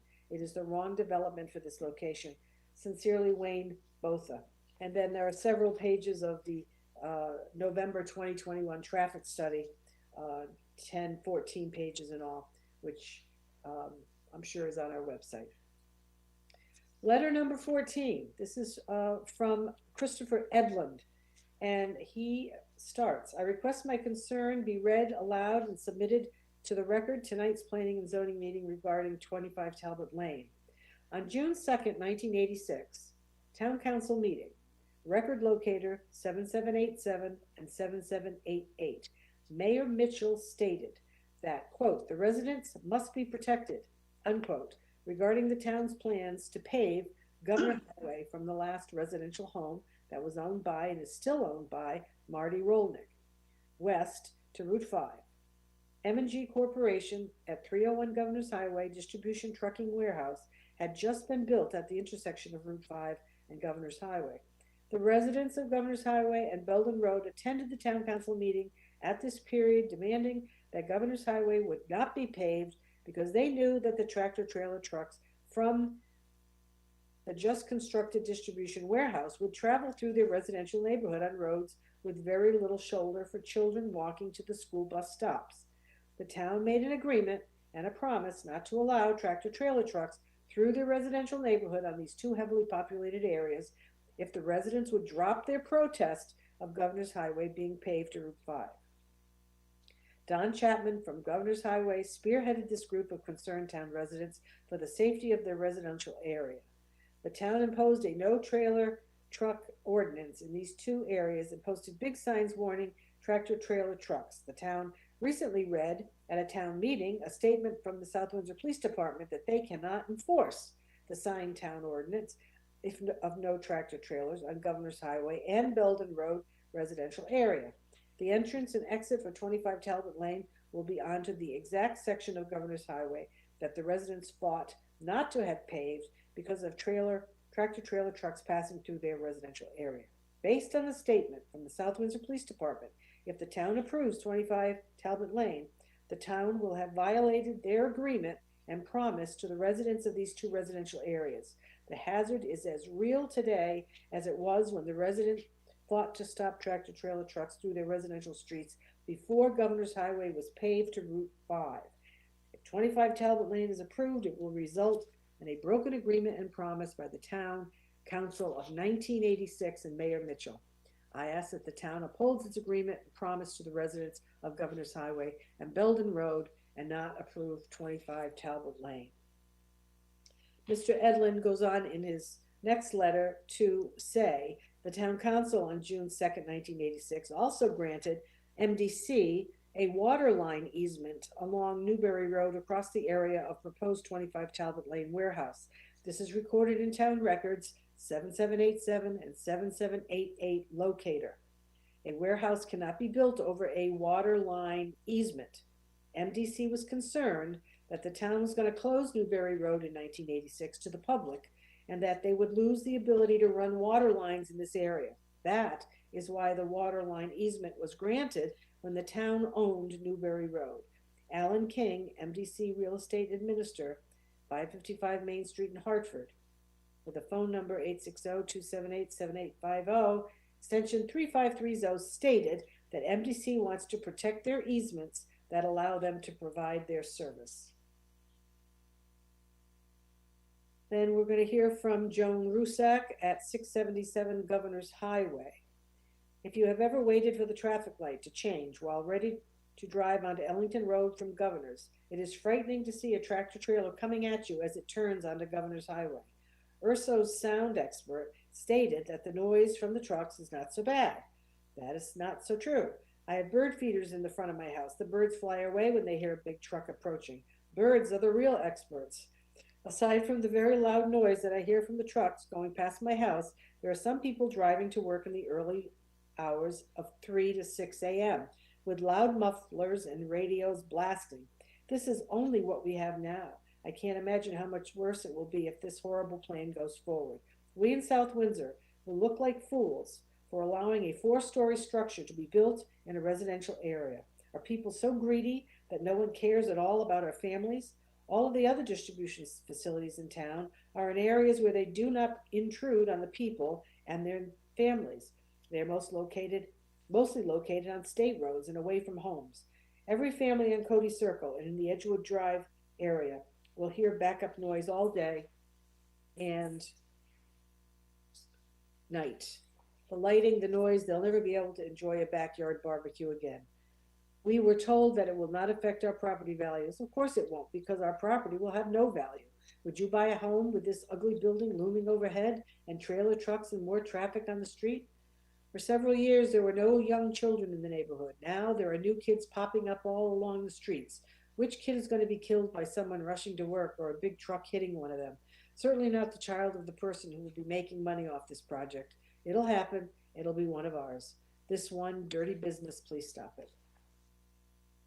2 more letters, Chairman. Okay, this is from Gandhi Satis Kumar. If please do not approve the freight terminal at the Governor's Way. We all deserve a better living space. If the town goes in this pace of industrialization, our next generation will not be able to live here. There's no street address on that letter. And the last letter that I have is from Richard Delhay at Cody Circle, 895 Cody Circle. Did we hear from him already? Steve, or no? Yes, you did. I think This we is did. another letter. It's a different letter, though. It's a different letter? Okay. Dear Commissioners, the families of South Windsor cannot thank you enough for your recent display of humanity and professional thoroughness in the defense of our health, safety, and quality of life. The abundance of flaws of any 25 Talbot Lane mega warehouse proposal is well documented and unchanged by the applicant's laughable removal of paint stripes and renaming efforts to a previously unanimously denied application. Immediate resubmission of a virtually unchanged application is insulting to the community and disrespectful to the Commission and Planning Department's substantial workload. However, this second look has exposed the proposed development's most egregious fault and delivers the Commission yet another bulletproof ground for immediate denial. The minimum required parking spaces for any proposed industrial development is dictated by the South Windsor Zoning Regulation Table 6.4.3b. Each of the 27 uses listed in the table have a specific associated calculation to determine the minimum required parking spaces. Though displaying characteristics of a freight terminal, the applicant claims the proposal is a warehouse and should be evaluated as such. Table 6.4.3b, second line from the bottom, contains, quote, warehouse, end quote, and provides the corresponding minimum required parking space calculations, which is 1 space per 1,250 square feet plus 1 space per employee. If we apply the applicant's own financial impact analysis study estimate of 408 permanent employees and incorporate 359,640 square foot proposed building, the minimum required parking spaces is 695. 408 employees plus 287 for the building. Tonight's hearing is the initial public hearing for this application, and attached to tonight's agenda is Director of Planning Light's planning report, which states the parking requirement for this building is 308 spaces. Which use and corresponding equation from table 6.4.3b did Director Light use to arrive at 318 required parking spaces, such a drastic deviation from the regulation requiring 695? Any modification of the minimum required parking spaces directed by this table, in this case 695, can only be done through consideration of the Planning and Zoning Commission per section 6.4.9, which requires the Commission's analysis of the building, business, and potential future owners and occupants. Since this is the initial meeting, this has not been done. 695 should be reported to the Commission. Regardless, a massive 54% reduction from the regulations explicit minimum required spaces, which 318 represents, is too large for any proposal, but especially when we are forced to speculate to any unknown future owners or occupants parking requirements given the countless uses industrial zoning provides. Just for an obvious example, to modify a minimum parking space requirement to less than a total employee count prohibits a business, let alone any unknown future business, from having an all-hands safety stand-down without chaos. Furthermore, no proposed mega warehouse should have their required minimum parking space modified by even one single space without identifying the tenant, as it would be impossible for the Commission to adequately analyze requirements to a required confidence without more specific knowledge. Lastly, any modification in required parking spaces solely at the discretion of the Commission, and there is no, quote, as of right, end quote, for a reduction of a single space. The applicant is asking the commission for a favor to modify the regulations explicit minimum requires spaces. The same applicant which is suing the town and resubmitted a materially unchanged application from one which was denied. Okay, we did get 3 letters via email, which I will now read. Go for it.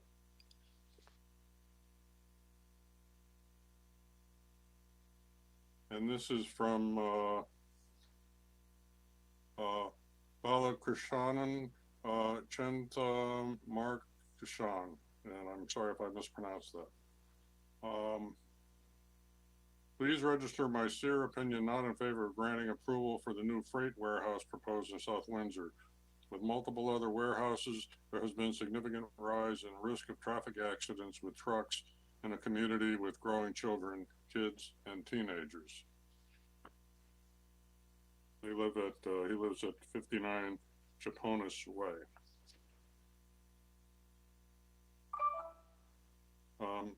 This letter is from Louise Canyon, who lives on 199 Main Street.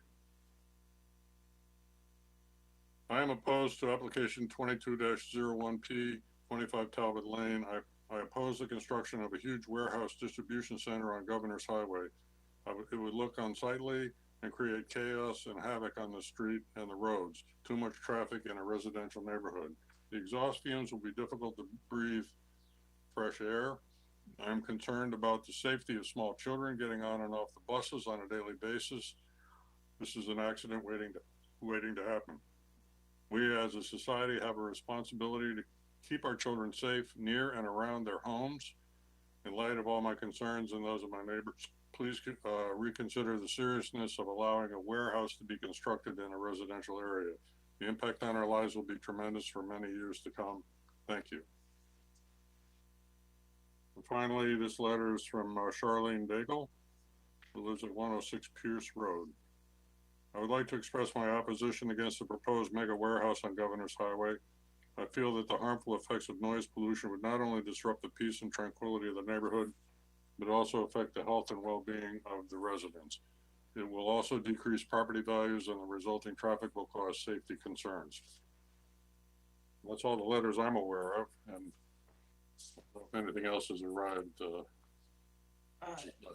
Okay. Chairman, I do have 3 other ones for the record. Of course you do. Okay, this is from Craig Zimmerman at 5A Amato Drive.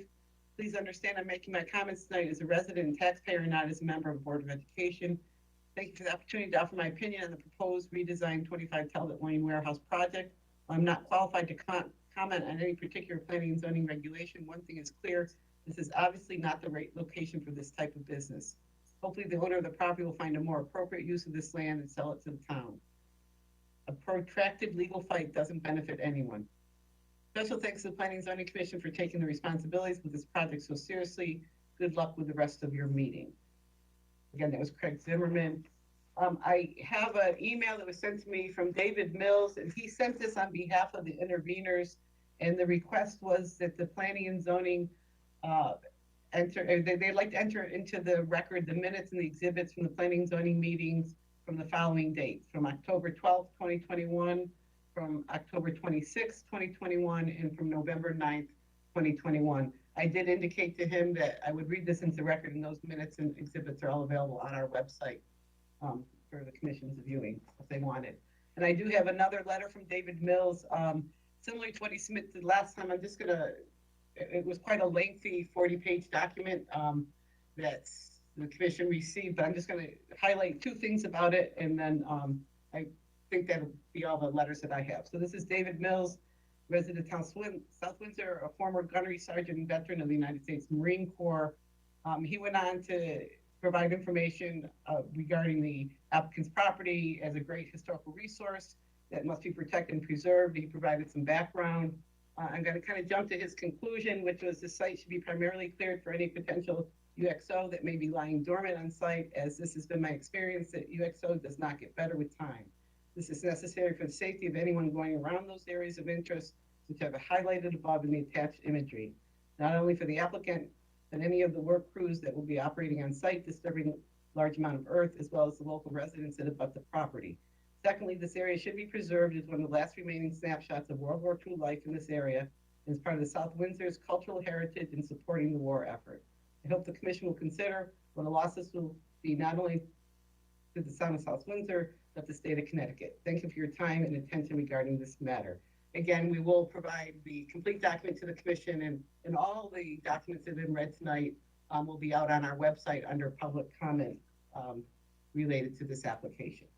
And at this time, Chairman, I know that we do have at least one person on the phone that would like to speak. Okay, could we let that person in, please?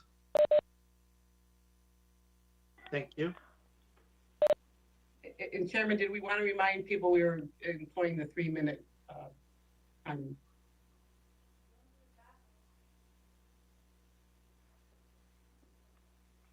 Hello, can you hear me? Yes, we can. And if you could introduce yourself to the commission, and I'll remind you, we're allotting 3 minutes per speaker. Okay, at the end, I'll just mute, and if you have time to circle back to me, fine. If not, that's fine too. This is John Holozak. I reside at 39 Cody Circle. I wanted to just touch real briefly on a couple of previous testimonies.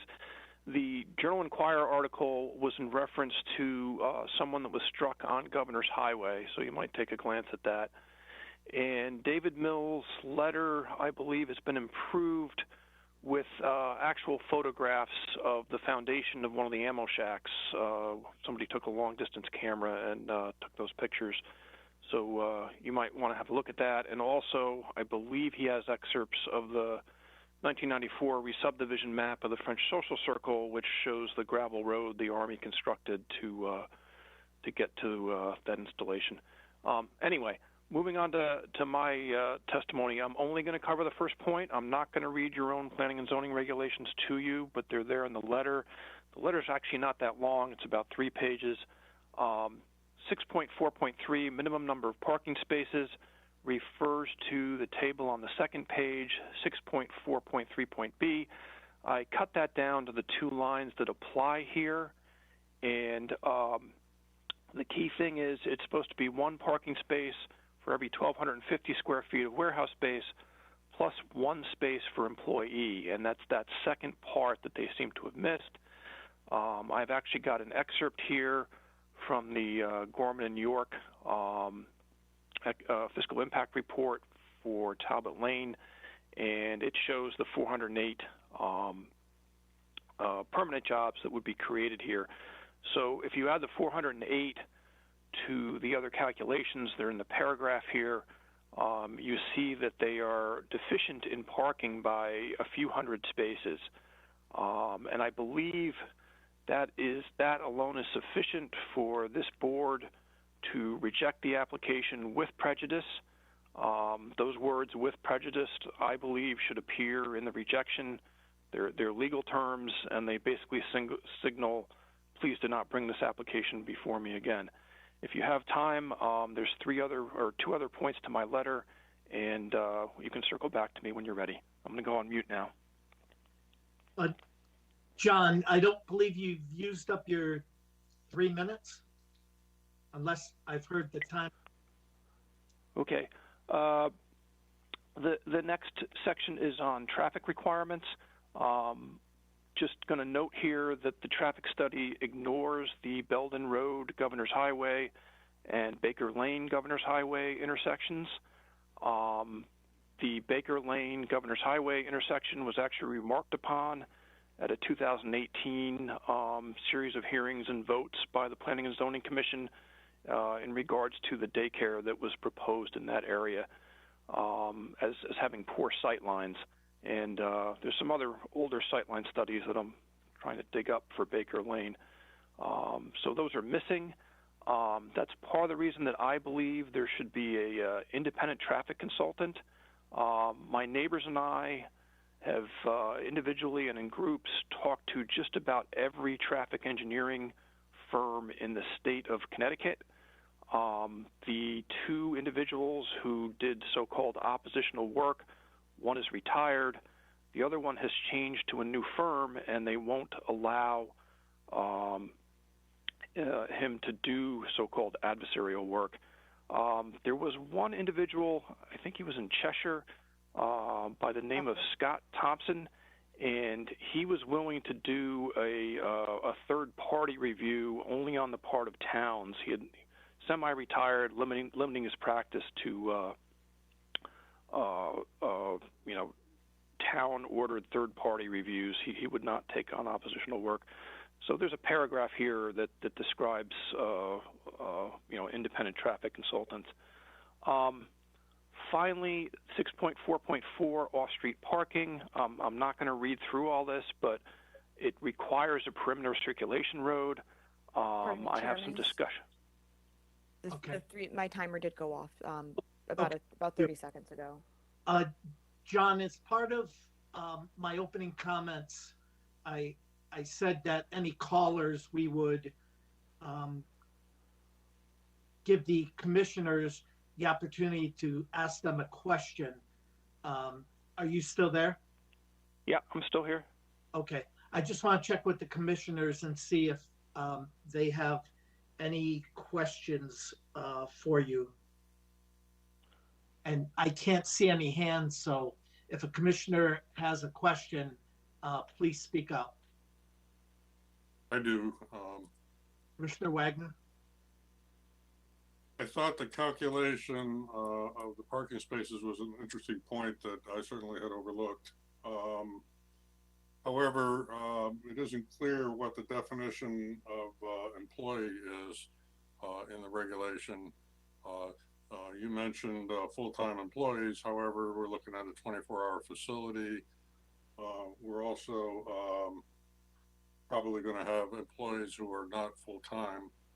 So I'm wondering if maybe our town planner or town engineer have some idea of how we ought to interpret that. Yeah, the shifts. I think the shifts factor in there. But Michelle, did you have an answer for Steve? I don't have an answer, Steve. I kind of like to look at some of the other applications, but I have to agree with you off the initial thing, the warehouse, what the parking regulation for warehouse would be something like over on Chapel Road where you have the warehousing, that self-store warehousing, and you had one employee. So that's kind of, the history of that warehousing parking requirement, but it doesn't state that clearly in the regulations. So I would have to take a look, Steve, to see how we treated it previously. And I don't know if the applicant has anything to share on that either when they have an opportunity to speak. So I would just comment that even if you divide 408 by 3 and assume 3 shifts round-the-clock operation, it's still easily, over 100 parking spaces short by your regulation, right? The one comment I will say is we do try to encourage the least amount of parking, not the maximum. So if the applicant were to show a reserve area of parking they don't feel they need, we have seen that quite often on site plans. Yeah, but I believe I've read other zoning regulations that require the commission to act to allow that change below the standards in 6.4.3b, regardless of its history. Okay, we'll review that further. Steve, did you have anything else? One other question. The claim that there's not a circulation road, but I do see on the site plan at least a way to drive around. Maybe you could explain what you mean by that comment, Mr. Sure. So I have a definition from the Collins Dictionary. The perimeter of an area of land is the outer edge or boundary. So that's just defining a perimeter. And then I have 2 other citations, one from the Virginia Asphalt Association for guidance on perimeter circulation roads. Two-way traffic should have a minimum of 24 feet, and perimeter circulation roads should be at least 30 feet. And that's echoed by a book called How to Design a Parking Lot, which again cites the usual 30-foot width for a perimeter circulation road. And one would think with tractor trailers, you'd want to be on the high end of that scale, given turning radius. And there's a picture of Church of the Living God. You can have a look at that. They've certainly got a 30-foot wide perimeter circulation road around a 200-space parking lot, so have a look at that. And to get into the noise study is going to take more than 3 or 5 minutes, so I'm going to go on mute now unless you want me to keep going. I've had all my questions, at least for the moment, answered. Okay.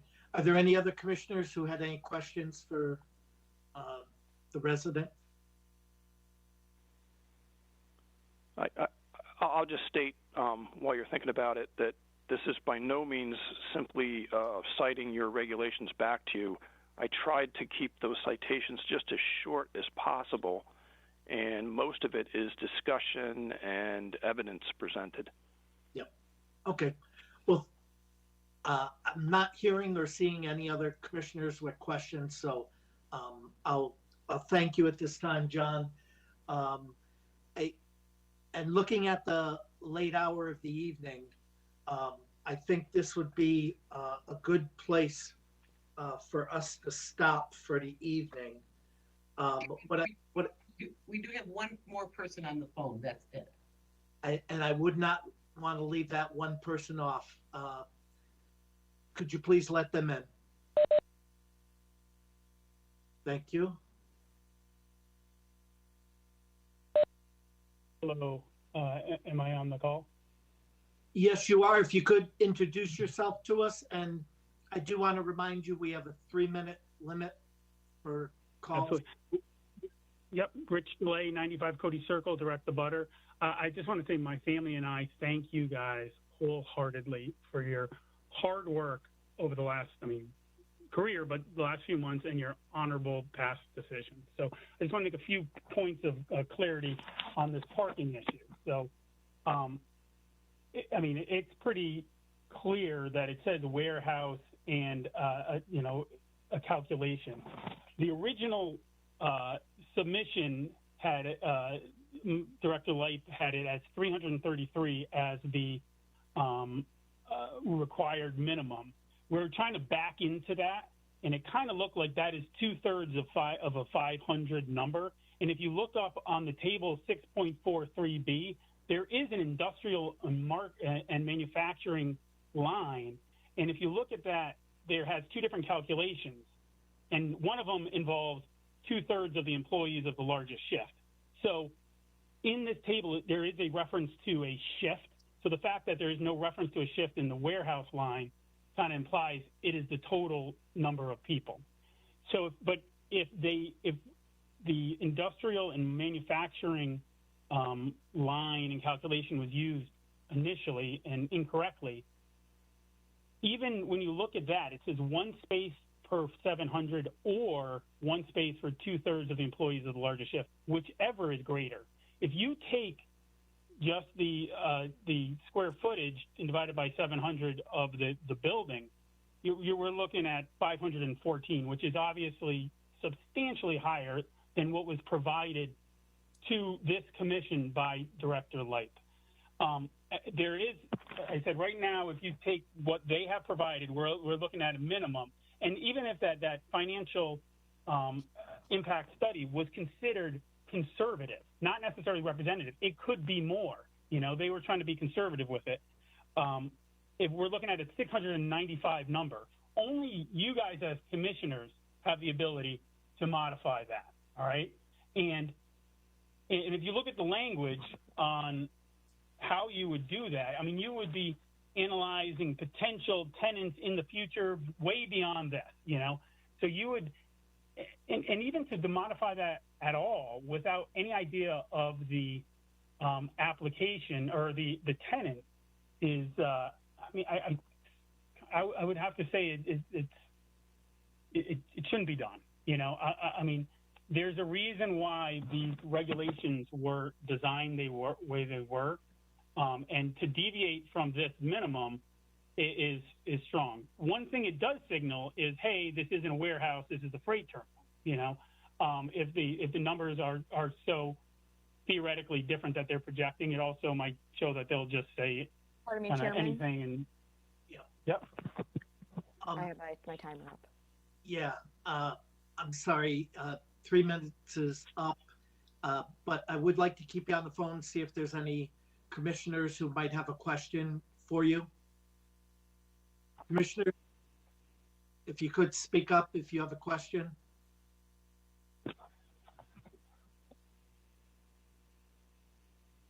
Okay, I'm not hearing any commissioners, so I'll thank you for your comment. Can I still continue? Well, Can I use another really quick?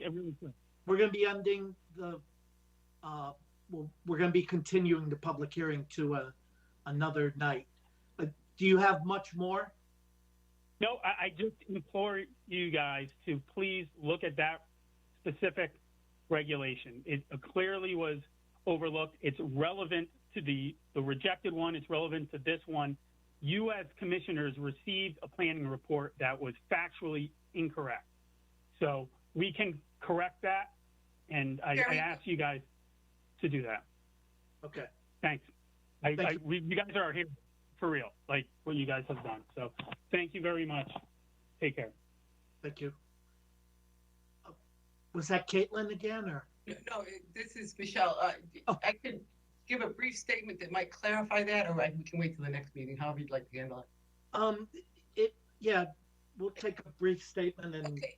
So my planning report reflects what the applicant has on their plans, and their plan previously had about 6,000 square feet more of office with their original plan. So with this plan, the parking was reduced as a result of that. If you look at the zoning data table, I apologize, you don't have a copy of the plan, so you can't look at that. But the zoning data table does show there was a reduction in office square footage. I guess the comment I would make, based on my previous comment about how warehouse has been applied previously, underneath that section, you have each use list not listed above. We have a section for uses that aren't listed, and I would say a distribution facility is not listed. So I think that gives the commission some discretion on how they determine the parking requirements, if you're going to use the exact verbiage in the language in the zoning regulations. So it is not, a distribution facility is not a listed use. So we've used a combination of warehouse. But again, I will, for the next meeting, have looked at how other applications have been handled related to parking. Okay, thank you, Michelle. And one thing I need to mention, typically when we've done a remote meeting or a virtual meeting, we have like sets of plans where we can follow along if the applicant's making the presentation, or even site plans to review, which we don't have. And if you could just elaborate on that, please. Chairman, I requested them of the applicant in enough time to be able to send out, and I was told by the applicant they would not be providing them. So maybe the applicant wants to address why they won't provide it. Mr. Chair, doesn't that mean the application is incomplete? From my understanding, a set, I'm not sure how many sets were given to the town, but I'm not sure how many. And the application filed in our office is complete per the regulations. What has been the practice under virtual meetings is we've asked the applicant to provide us with copies of the maps to send out so that the commission would have the ability to follow along. And up until this point, the applicant has cooperated with us to do that. It is not a zoning requirement. Obviously, it's a cooperation request. They chose not to do it with this application. Okay. So I think that's something we probably have to address in our regulations a little bit clearer and defined, because this, meeting virtually, if we don't have the information we need to make intelligent decisions, we're really just wasting our time. So even if we're meeting in person, we're sitting individually in our chairs at the dais, and you need to have that piece of paper in front of you. There's often a great big plan sitting out on a table in front of us, but we need to be able to look at the actual site plan, whether we're meeting in person or meeting online. I agree.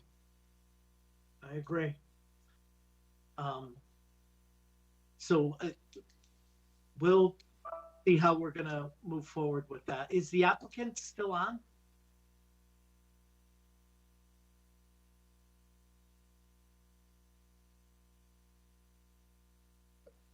Did the applicant hear?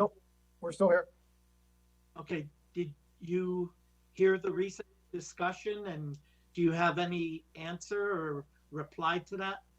Well, again, it's not in your regulations.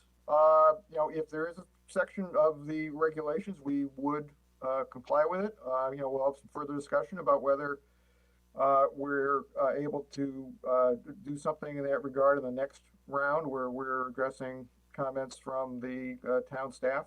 And once we're told what our next hearing date is, we may be able to do something for you. Okay. At this time, and looking at our tentative schedule, I'm seeing that we have another public hearing starting at 8 p.m. on the 15th. And you would be the second public hearing that evening.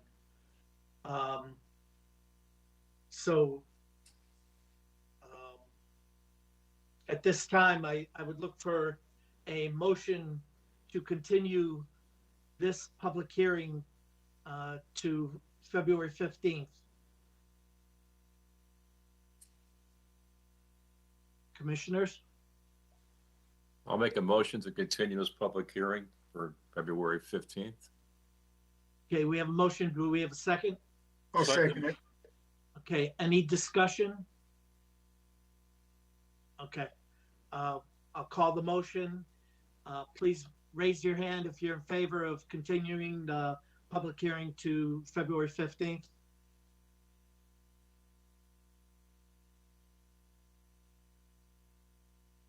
I see 7 hands total, so it's unanimous. We'll continue it at that time. Okay. Thank you. So at this point, I think that concludes our evening. So, Mr. Chair, I do have a comment. The schedule shows us having a special meeting on March 1st. That conflicts with the Water Pollution Control Authority meeting.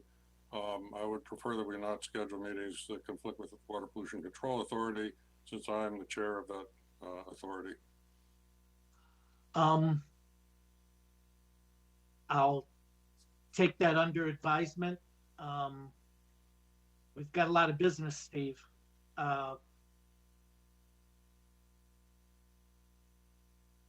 I'll take it under advisement. We'll talk about it at our next meeting. I also have a quick question before we adjourn for the night. How common is it for commissioners not to have any comments to give to either applicants during public hearings because of time? I'm just curious because I think this is the first time where we're ending before the night is over and we're not giving the applicant or the intervener any information to come back with. I'm just curious on that. However the meeting goes, the meeting goes. We're only supposed to run so long with these meetings. I think that has a deadline, I believe, of 11 p.m. Correct, Michelle? Your regular meeting is 9:30. We close town hall by midnight. So